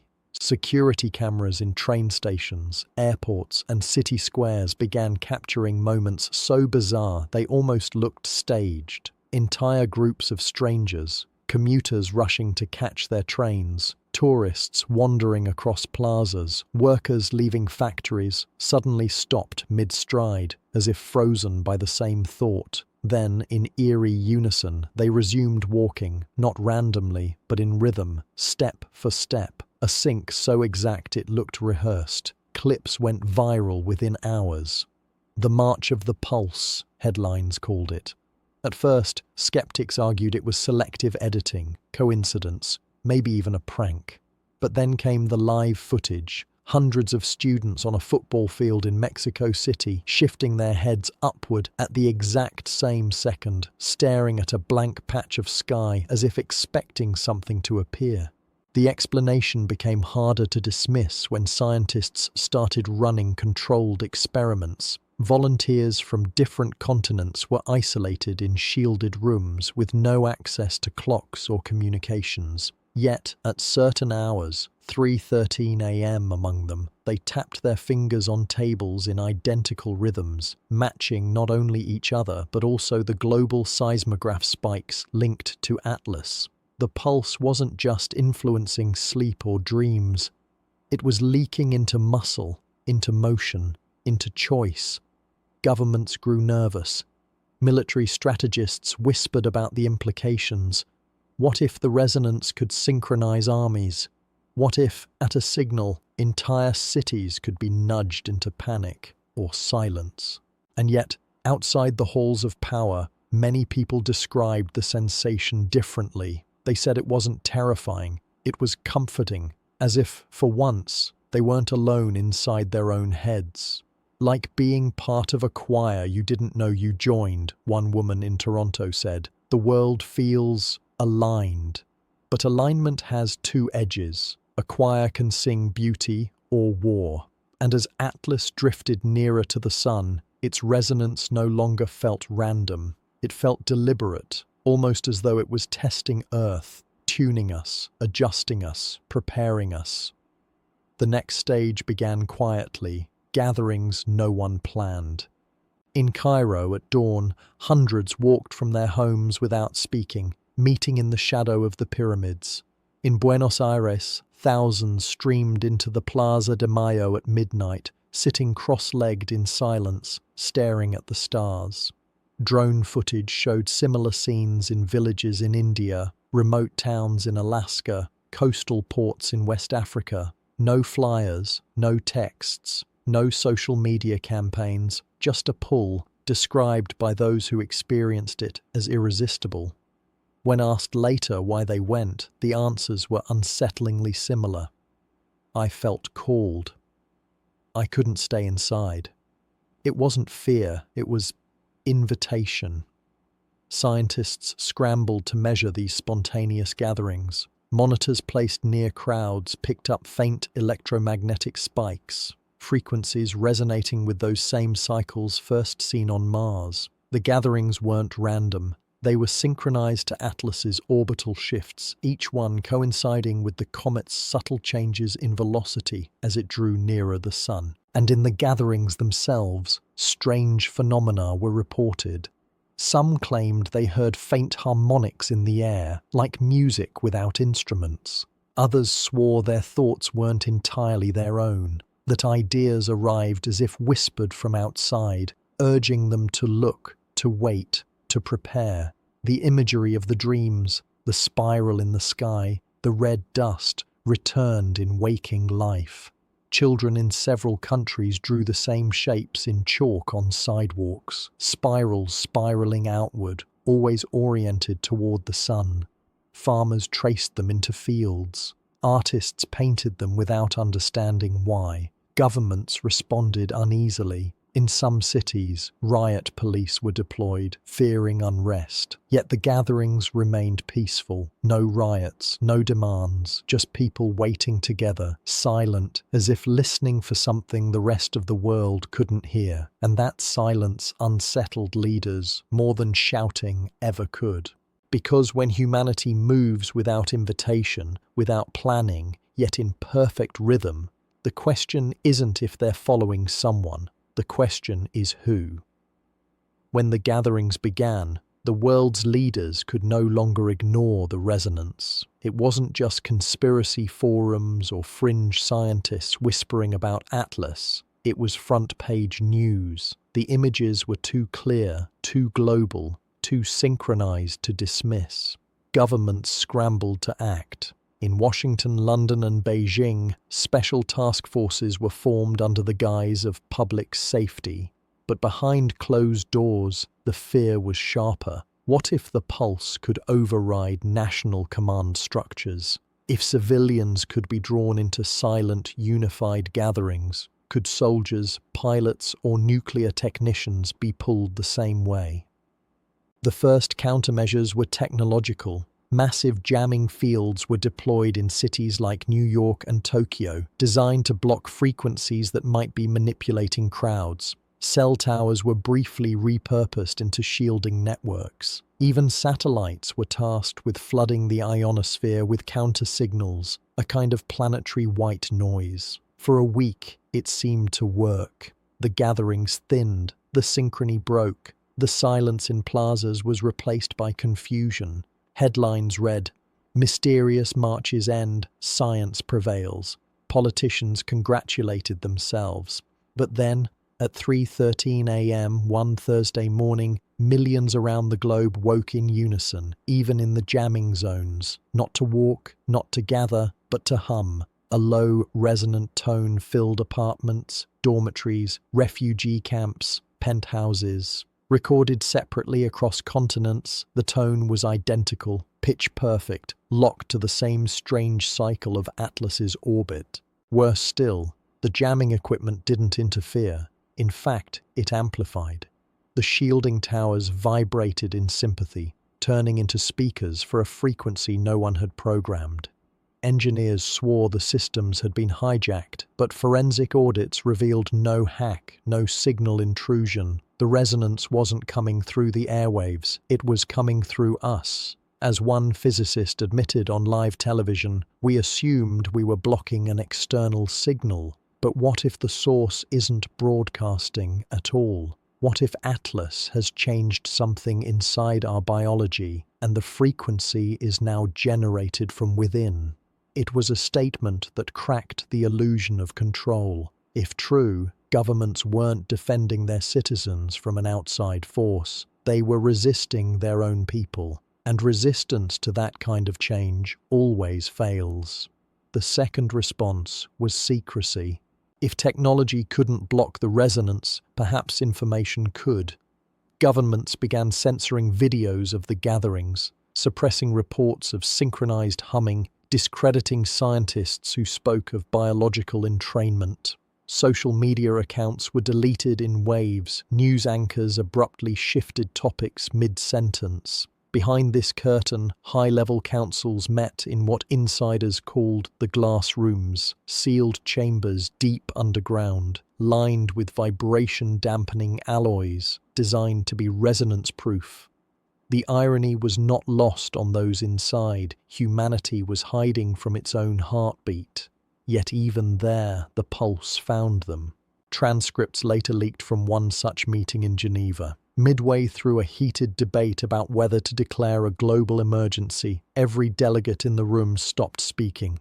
Witnesses described the silence as total, suffocating. Then, slowly, without prompting, each person placed their hands flat on the glass table, fingers spread in a perfect circle, palms trembling slightly as if responding to a rhythm no one else could hear. It lasted less than 30 seconds. When the trance broke, the delegates recoiled in horror. One man was heard whispering, "Even here, even here." The leak shattered what little confidence the public still had. If the most shielded rooms on Earth couldn't keep the resonance out, then nothing could. The effect wasn't just psychological. Economies faltered, trade slowed, militaries hesitated to mobilize troops, unsure whether orders would hold in the face of the pulse. Ordinary people felt both awe and dread. Some embraced it, calling themselves listeners and treating the resonance as a kind of new religion. Others hid in basements, terrified of what might come next. But the comet did not pause for our fear. Atlas continued its slow dive toward the sun, and as its orbit bent under the star's gravity, the resonance deepened, no longer a whisper but a drumbeat. And the question no one dared ask aloud was growing harder to avoid. What happens when the drumbeat reaches its crescendo? For weeks, the resonance had been a background hum, unsettling, intrusive, but ultimately passive. People gathered, people hummed, people trembled. But in late autumn, something shifted. It began with a single event in Chile. In a small coastal town, residents woke at dawn and walked together toward the cliffs that overlooked the Pacific. Not in silence this time, but in unison, murmuring what sounded like words. Witnesses swore it was a language, unknown but patterned, almost mathematical in rhythm. At first, scientists dismissed it as mass suggestion, until the pattern was replicated the next day in a fishing village in Japan. The same syllables, the same cadence, the same timing, separated by half a world. By the end of the week, clusters of people in Iceland, Kenya, and Canada were speaking it too. Not every night, not every town, but enough to suggest that something had changed. The resonance was no longer a passive vibration, it was steering behavior. The implications terrified intelligence agencies. If millions could be compelled to speak, what was next? A vote, an action, a command? But here's what unsettled the world most. Those who spoke the phrases later described them as decisions. Not random words, not hallucinations, but choices made as though part of some vast, invisible council. "I felt like I was voting," one fisherman explained on camera. "Not for myself, not for my town, but for something larger, as if my voice was a single thread in a rope too big to see."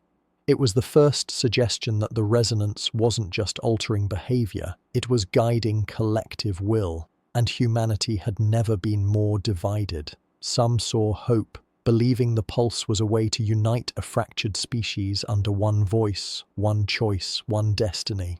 Others called it the death of free will, a silent coup d'etat staged not by governments but by a comet.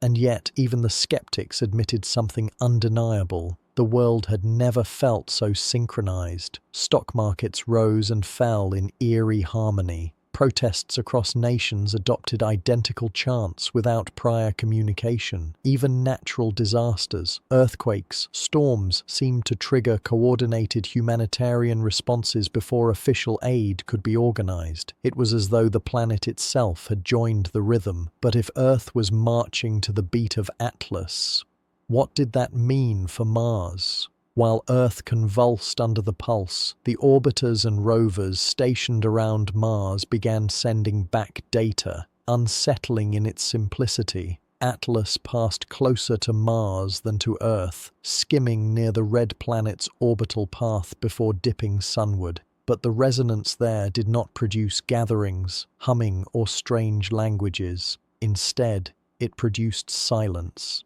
A profound, measurable quiet that blanketed the planet's thin atmosphere like a shroud. Seismographs on the Martian surface registered fewer quakes. Dust storms subsided faster than predicted. Even the faint electrical crackle in the atmosphere dropped. It was as if the comet had whispered to Mars, and Mars had listened. Some scientists suggested the resonance had stabilized the planet temporarily, calming its restless surface. Others went further, claiming Mars had responded like a tuning fork brought into perfect pitch. The strangest reports came from orbit. Several satellites recorded electromagnetic bursts shaped like spirals, originating not from Atlas, but from Mars itself. The spirals mirrored the exact mathematical cadence of the human voting language back on Earth. It was as though Mars was responding in kind. But why differently? Speculation exploded. Some claimed Earth was too chaotic, too noisy with life, so Atlas had to channel us into harmony through pressure, through forced gatherings, voices, choices. Mars, barren and quiet, could synchronize with less resistance. Others whispered something more haunting, that Mars had been waiting, that ancient structures beneath its surface, hinted at in radar scans, were already attuned. Unlike Earth, Mars wasn't being forced into resonance. It was simply reawakening to it. The dichotomy sparked panic and wonder alike. On Earth, humanity wrestled with a terrifying loss of agency. On Mars, the planet itself seemed to accept Atlas's whisper without resistance, as if greeting an old friend. And yet, this contrast only sharpened the looming question. Was Mars showing us what surrender looked like, or what destiny demanded? The resonance no longer felt like background noise. It was a presence, subtle, persistent, shaping the pulse of daily life. And while some leaned into its rhythm, others began to recoil. In Berlin, thousands gathered in the city square, humming in synchrony, their bodies swaying like reeds in the same invisible current. At the same hour, in São Paulo, another crowd surged, not to join, but to resist. They screamed against the hum, banging drums, firing flares into the night sky, as if trying to outshout the cosmos. It was the first true split. Governments scrambled to manage what was quickly called the Great Divide. On one side, the listeners, who embraced the pulse as a unifying force. They believed humanity was finally part of something larger, an interstellar quorum, and that Atlas had arrived not as a destroyer but as a conductor, lifting us into harmony. On the other, the resistors.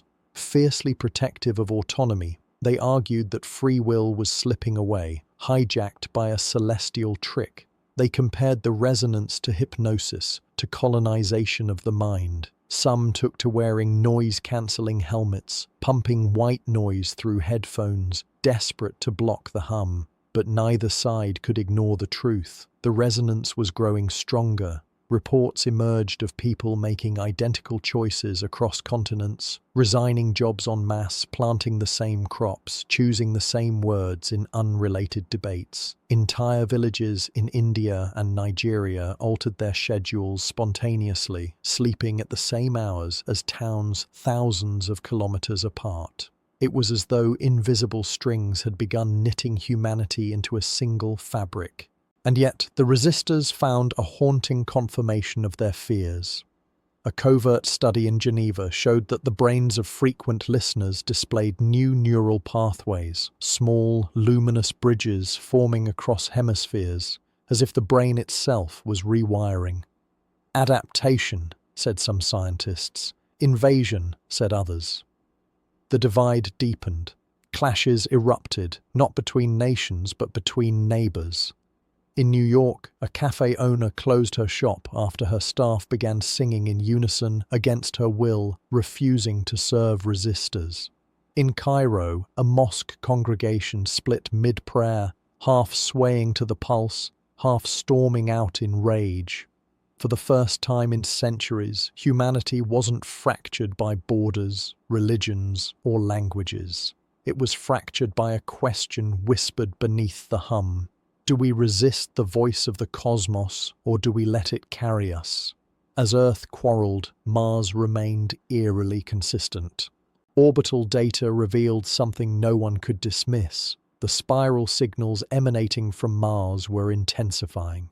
Not random bursts, but structured emissions, repeating with the precision of engineered code.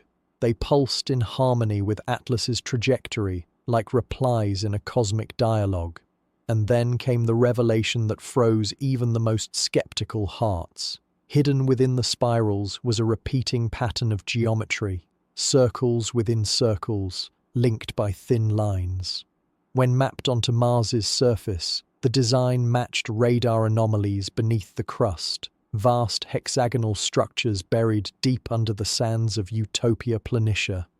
It was as if Mars itself was speaking. The listeners claimed victory. They argued that Mars had been waiting for Atlas all along, that the buried structures were not random geology but resonant architecture, ancient tuning forks meant to amplify the comet's message.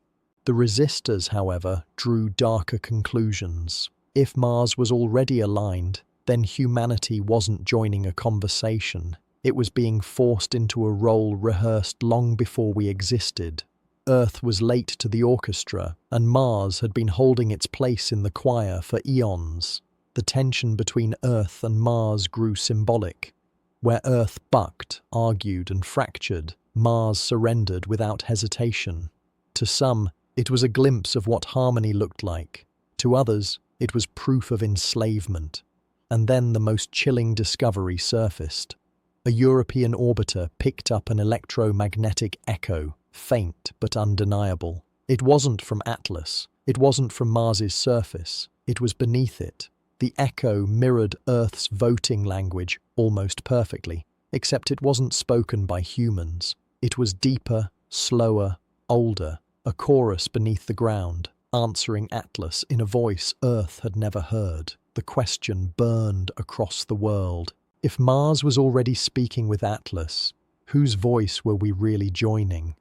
The resonance had always been soundless, felt in bones, not ears. But then it crossed a threshold.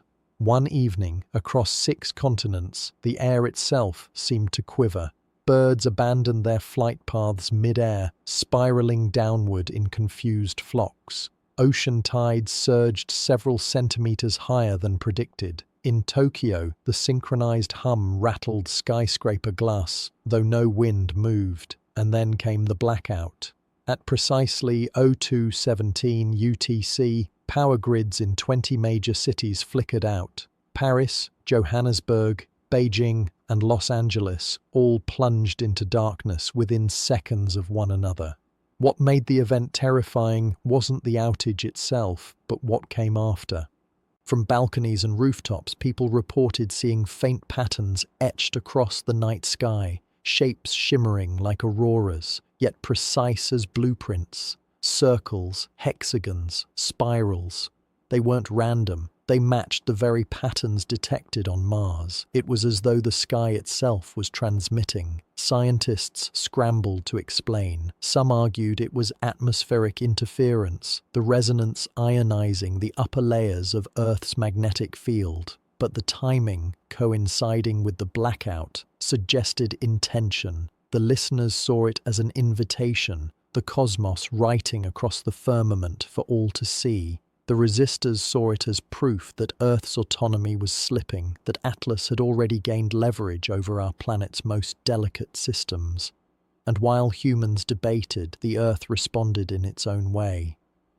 The Schumann resonance, the natural electromagnetic heartbeat of the planet, shifted. For centuries, it had remained stable at 7.83 Hz. That night, it spiked above 9 Hz, a pulse strong enough to be measured across every observatory. This was no longer about whispers from Mars or a comet in the void. Earth's own signature, its planetary heartbeat, had joined the rhythm. What no one could agree upon was chilling. Had Earth chosen to respond, or had it been compelled? The first consequence had shaken power grids and skies. The second unfolded in silence upon the oceans. At dawn, fishermen along the Bay of Bengal noticed the waters rising ahead of schedule. High tide had arrived not hours early, but an entire day. In Alaska, ice floes cracked under a sudden swell, sending white thunder rolling across the sea. By the end of the week, tidal patterns across the world no longer matched the moon's pull. It was as if the oceans were listening to a second conductor. Oceanographers raced to measure the changes. What they found defied every model. The tides were sinking to the resonance, rising and falling in rhythm with the patterns encoded from Mars and Atlas. The moon was still pulling as it always had, but something else had begun to add its voice, and then came the whales. Pods of humpbacks off the coast of Chile began to sing in unison, their calls harmonizing with frequencies identical to the altered tides. Recordings revealed something extraordinary. Their songs now contained repeating motifs that mirrored the sky blueprints seen during the blackout. Humanity wasn't just hearing the resonance anymore, life itself was beginning to join in. The listeners saw this as the ultimate validation that the oceans, the planet, even its creatures were aligning with Atlas. The resistors, however, heard only dread. If the resonance could sway tides and re-script whales, what stopped it from reshaping us entirely? In boardrooms and bunkers, whispers turned to plans. Military satellites were repositioned. Submarines patrolled strategic waters. Some nations drafted contingency scenarios not for war between countries, but for war against the sky itself. But amid fear and awe, one truth pulsed louder than the rest. Earth had stopped orbiting alone. It was dancing to a rhythm written far beyond the sun. The blackout and tidal shifts had left governments scrambling, but the resonance did more than bend nature. It bent trust. In a classified summit beneath Geneva, leaders from 20 nations gathered. The agenda was simple: decide how to respond to 3i Atlas before it wrote Earth's future for us. But unity proved impossible. The United States and several European allies pushed for containment. They believed Atlas was broadcasting from Mars, and with its trajectory nearing perihelion around the Sun, they feared the signals would intensify. Their solution: a coordinated strike, weaponize satellites, project high-frequency counterwaves, and block Atlas's resonance before it entrenched itself further. China, Russia, and a coalition of African states opposed this fiercely. They argued that Earth had no right to silence what might be the first clear cosmic communication. To destroy the signal, they claimed, would be like burning a library before reading its books. But the true fracture came from within. Not all nations spoke for themselves anymore. Grassroots groups, the listeners, had gained such sway that some governments could barely control their own citizens. Pilots refused to fly missions that would target Atlas. Engineers sabotaged prototype jammers. Even families split along the divide. Some whispering prayers to the resonance as if it were divine. Others boarding bunkers stocked with food and old analog radios, determined to shut it out. Then came the revelation that shattered what little consensus remained. Astronomers presented fresh data from orbital telescopes. Atlas was no longer alone. Trailing faintly behind the comet were smaller objects, dozens of them, like sparks flung from a torch. At first dismissed as fragments, the objects revealed synchronized motion, holding formation as if guided by an unseen hand. Suddenly the debate was no longer about one comet. It was about a fleet. The summit broke without resolution. Each nation retreated into secrecy, strategies diverging, some prepared for open communion, others armed for war. The resonance had fractured not just alliances between countries, but the very concept of humanity's shared destiny. And all the while the tides rose and the whales sang as though Earth itself had already chosen a side. While humans argued, the cosmos advanced. By the time Atlas neared the sun's blazing corona, its behavior defied every expectation. Comets normally burn, shed, fragment. But Atlas did the opposite. Instead of disintegrating, its nucleus grew darker, sharper, as though fire forged it into steel. Solar winds that should have scattered its tail instead braided around it, glowing filaments twisting into deliberate geometry. Solar observatories sent back footage that shook even hardened scientists. Atlas's tail formed shapes, concentric rings, interlocking arcs, that resembled the same patterns etched across Earth's blackout skies. The sun itself was becoming the canvas. But it wasn't just visuals. Instruments across the globe picked up something new: low, pulsing emissions from the sun, perfectly aligned with Atlas's rhythm. The star we thought we understood had joined the resonance. For centuries, humanity worshipped the sun as giver of life. Now it seemed to hum in harmony with a visitor from beyond. Panic rippled. Crops threatened to fail as the solar cycle wavered.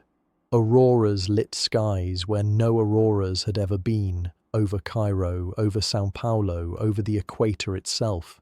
It was as if the sun was bleeding light into the wrong places, and in that radiant chaos, another truth emerged. Mars. Probes orbiting the red planet detected a surge in its thin atmosphere, a shimmer that made its dust storms flicker with electricity. The same harmonics recorded in Earth's oceans now vibrated across Mars's plains. It wasn't passive anymore. Mars was amplifying. Scientists drew the only conclusion they could. Atlas wasn't treating Mars differently by chance.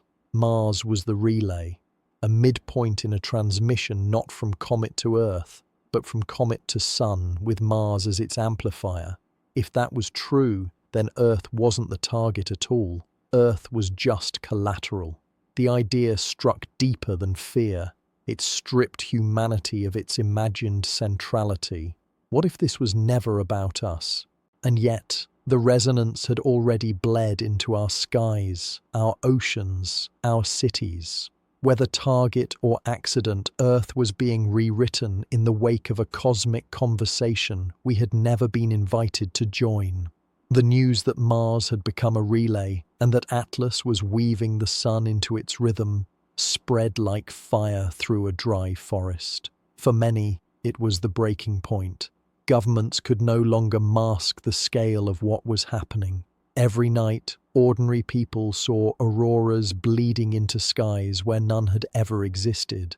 Farmers in India watched crops twist unnaturally under an unfamiliar glow. Fishermen off the Chilean coast swore the ocean's tides now rose like a living lung, inhaling and exhaling to a rhythm only whales seemed to understand. But in the silence between official statements, new voices began to rise. The listeners, once fringe, now streamed messages to millions. They claimed the resonance was not a threat, but an invitation. "Do not fear the hum," they said. "Fear your leaders who would silence it." Their followers gathered in city squares, humming together in eerie unison, convinced that by syncing with the resonance, they were becoming part of something greater. At the same time, the shielders prepared for war. In bunkers beneath Colorado, in hardened sites across Siberia, engineers calibrated counter-resonance weapons, arrays of satellites designed to blast disruptive waves at Atlas and Mars simultaneously. They spoke of resetting the solar system, as though Earth could still impose its will on a cosmic intelligence. And then the third voice emerged, quieter, stranger. Scattered across the globe, individuals began reporting something chilling, not just hearing the resonance, but understanding it, a language that bypassed the mind and touched the nervous system. They whispered of dreams filled with symbols they had never seen, but somehow recognized, spirals within spirals, constellations shifting into shapes that pulsed with meaning. Doctors dismissed it as mass hysteria. Governments tried to suppress it, but the whispers grew. The resonance was no longer just sound, it was thought, and it was leaking into human minds. The fracture deepened. Entire cities seemed divided down invisible lines. In some, whole districts fell into silence every evening, citizens humming together in trance-like devotion. In others, people smashed radios, dismantled towers, terrified that their very thoughts were being rewritten. And all the while, the smaller objects trailing Atlas, the so-called fleet, drifted closer, synchronized with the sun's pulse. No longer distant sparks, they were forming deliberate geometries around the comet, as though building something vast, invisible, and far beyond human comprehension. It was no longer just about Atlas. Humanity had become a chorus, split between voices we chose and voices we could not silence. By the time Atlas's resonance reached its peak, the question was no longer if contact had occurred, but what kind of contact this truly was. For decades, science fiction had prepared us for alien messages, a radio signal from a distant star, a ship descending from the clouds, a language to decipher. But Atlas offered none of that. There were no greetings, no answers, no faces, only harmonics, only patterns. The realization struck like a blade. This wasn't communication, this was command. The resonance aligned Earth's oceans, skies, even the neural rhythms of human brains. It did not ask permission, it did not negotiate. It simply unfolded, and we were carried along like dust on a tide. Astronomers tracking Mars confirmed the relay effect had grown overwhelming. Its thin atmosphere vibrated like a drumhead, amplifying the resonance until the red planet glowed faintly in infrared scans. And with each pulse, Earth's own skies shimmered as though our world were being tuned, forced into a frequency not of our choosing. Still, a question haunted scientists and citizens alike. Why Mars? Why not Earth? The answer was both comforting and terrifying. Mars, with its silence, its dead rivers and hollow canyons, was a blank canvas. It had no oceans to resist, no civilizations to fracture. It was a pure amplifier, unburdened by life. Earth, by contrast, was messy, chaotic, filled with competing voices. We could resist. Mars could not. And so humanity realized the bitter truth. Earth had not been chosen for communion. Mars had been chosen for utility. We were not partners. We were collateral. But even in that realization, hope flickered. The listeners proclaimed that being swept into Atlas's rhythm was the first step toward transcendence, that Earth's resistance was only temporary.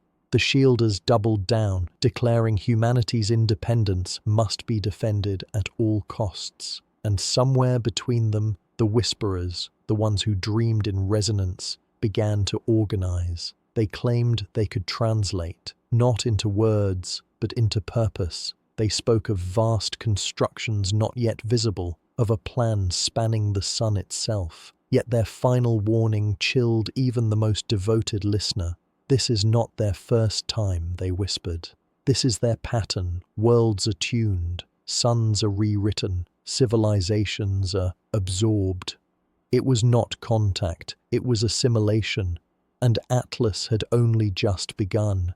It began subtly, too subtly for anyone to notice. Solar observatories first flagged what looked like harmless anomalies, faint ripples spreading across the sun's surface, patterns that moved not with the randomness of plasma, but with precision, like waves in a vast, deliberate ocean. Then the ripples grew teeth. Solar flares erupted with unusual rhythm, not as chaotic bursts, but in carefully timed pulses. Satellites recorded streams of charged particles arranged like stanzas of a cosmic poem. The sun, the star that had burned for billions of years, silent and unthinking, was learning a language. Or perhaps it was being forced to recite one. To those attuned to the resonance, the flares were not random violence, but structured verse. The whisperers swore they could hear meaning hidden in the bursts, layered harmonics that felt less like explosions and more like syllables. The sun is becoming their transmitter, they said, and Earth is now inside the message. For humanity, the effects were immediate. Communication systems faltered as flares struck with unnatural precision, not across the entire globe, but selectively, targeting networks, blinding satellites, silencing regions while leaving others untouched. It was as if the sun's voice were not only awakening, but choosing its audience. Entire continents plunged into unplanned silence. One night, Europe's grid collapsed, while Africa's skies shimmered with auroras visible even from the equator. A week later, Asia fell dark for 3 hours, but New Zealand glowed as though the ozone itself had been lit from within. The shielders panicked. To them, this was no longer resonance. It was invasion. They scrambled to launch their counter-resonance weapons, satellites designed to blast chaotic frequencies back into the system. But even as they prepared, failures mounted, instruments refused to calibrate, computers rebooted inexplicably at the same instant, engineers whispered of sabotage, but others asked the darker question, what if the sun itself no longer permitted resistance? The listeners, meanwhile, gathered in droves beneath glowing skies, convinced the spectacle was proof of ascension. They raised their hands to the heavens, whispering in unison, as if joining a chorus greater than themselves. And then came the final fracture. On a single night, across multiple continents, humans reported hearing the same dream, an image not of Earth nor Mars, but of the sun, a colossal shape forming around it, lattices of light strung across its equator, like scaffolding erected by something ancient and tireless.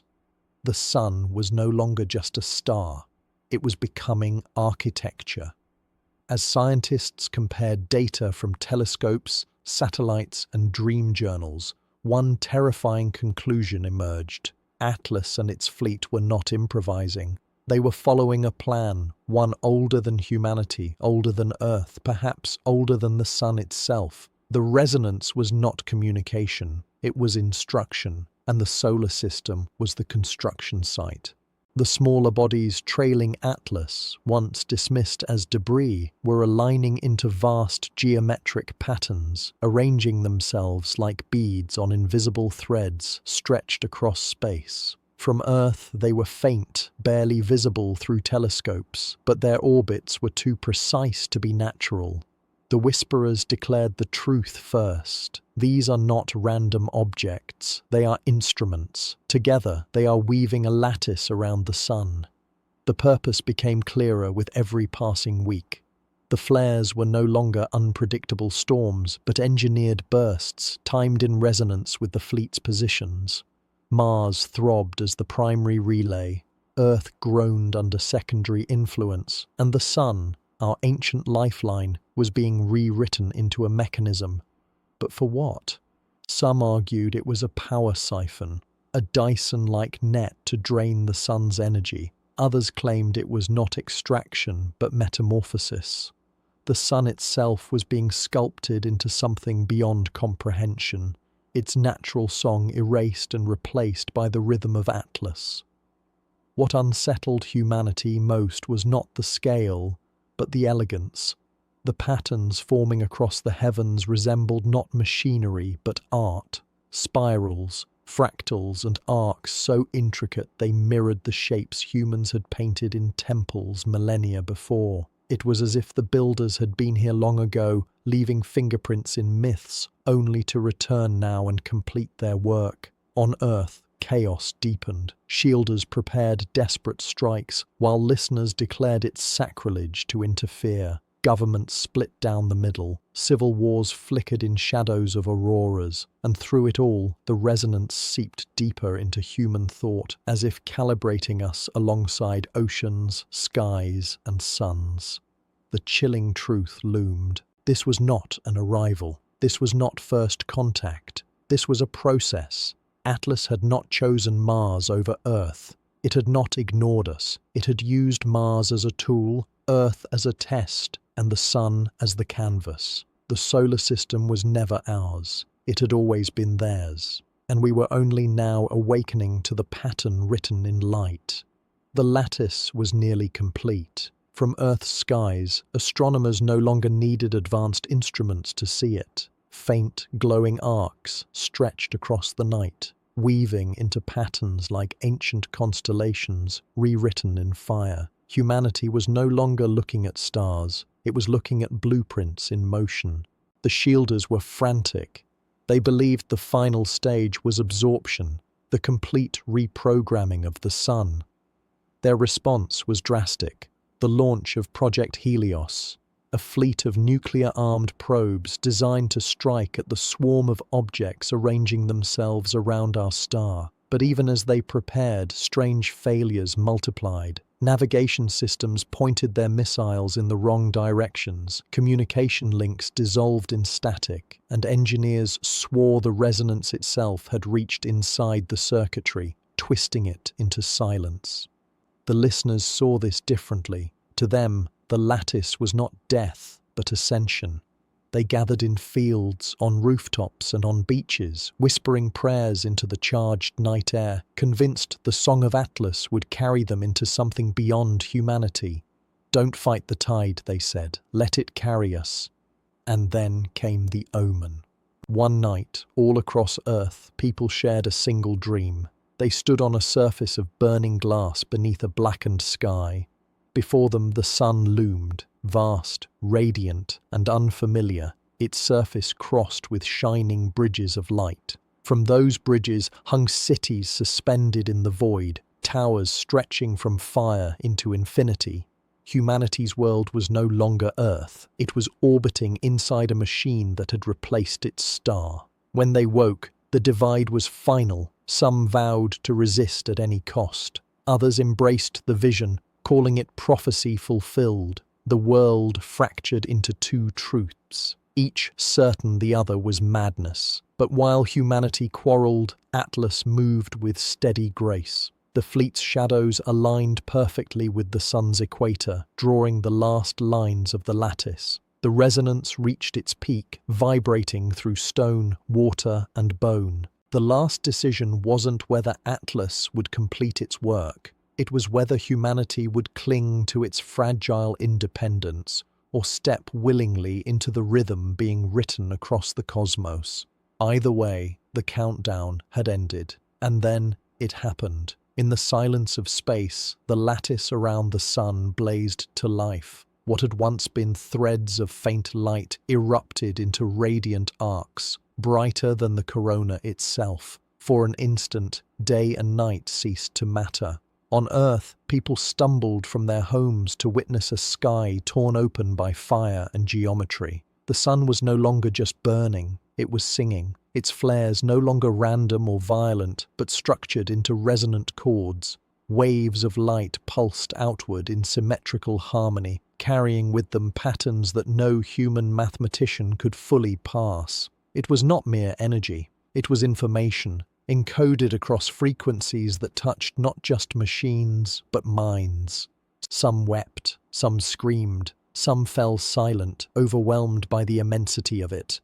And through it all, Atlas remained still, its icy blue core orbiting the furnace, as if content, like a conductor stepping back as the orchestra plays the final note. The consequences unfurled quickly. Climate patterns shifted as solar winds bent in strange, deliberate arcs. Oceans vibrated with low, harmonic frequencies, their tides rising and falling not with the moon, but with the new rhythm of the sun. And deep within the earth, seismographs recorded tremors that pulsed with the same tempo, proof that our planet itself had been folded into the song. It was the end of one story and the beginning of another. Humanity was no longer the center of its own stage. We had become notes in a symphony composed long before we were born. Some called it the greatest catastrophe in history, others the greatest miracle. But whether salvation or damnation, one truth could not be denied. The solar system was no longer ours. It had been rewritten into something greater, something vast, ancient, and unstoppable. And in that luminous silence, as the sun burned not just as a star, but as a voice, humanity understood at last. We were never alone. We were always part of the song.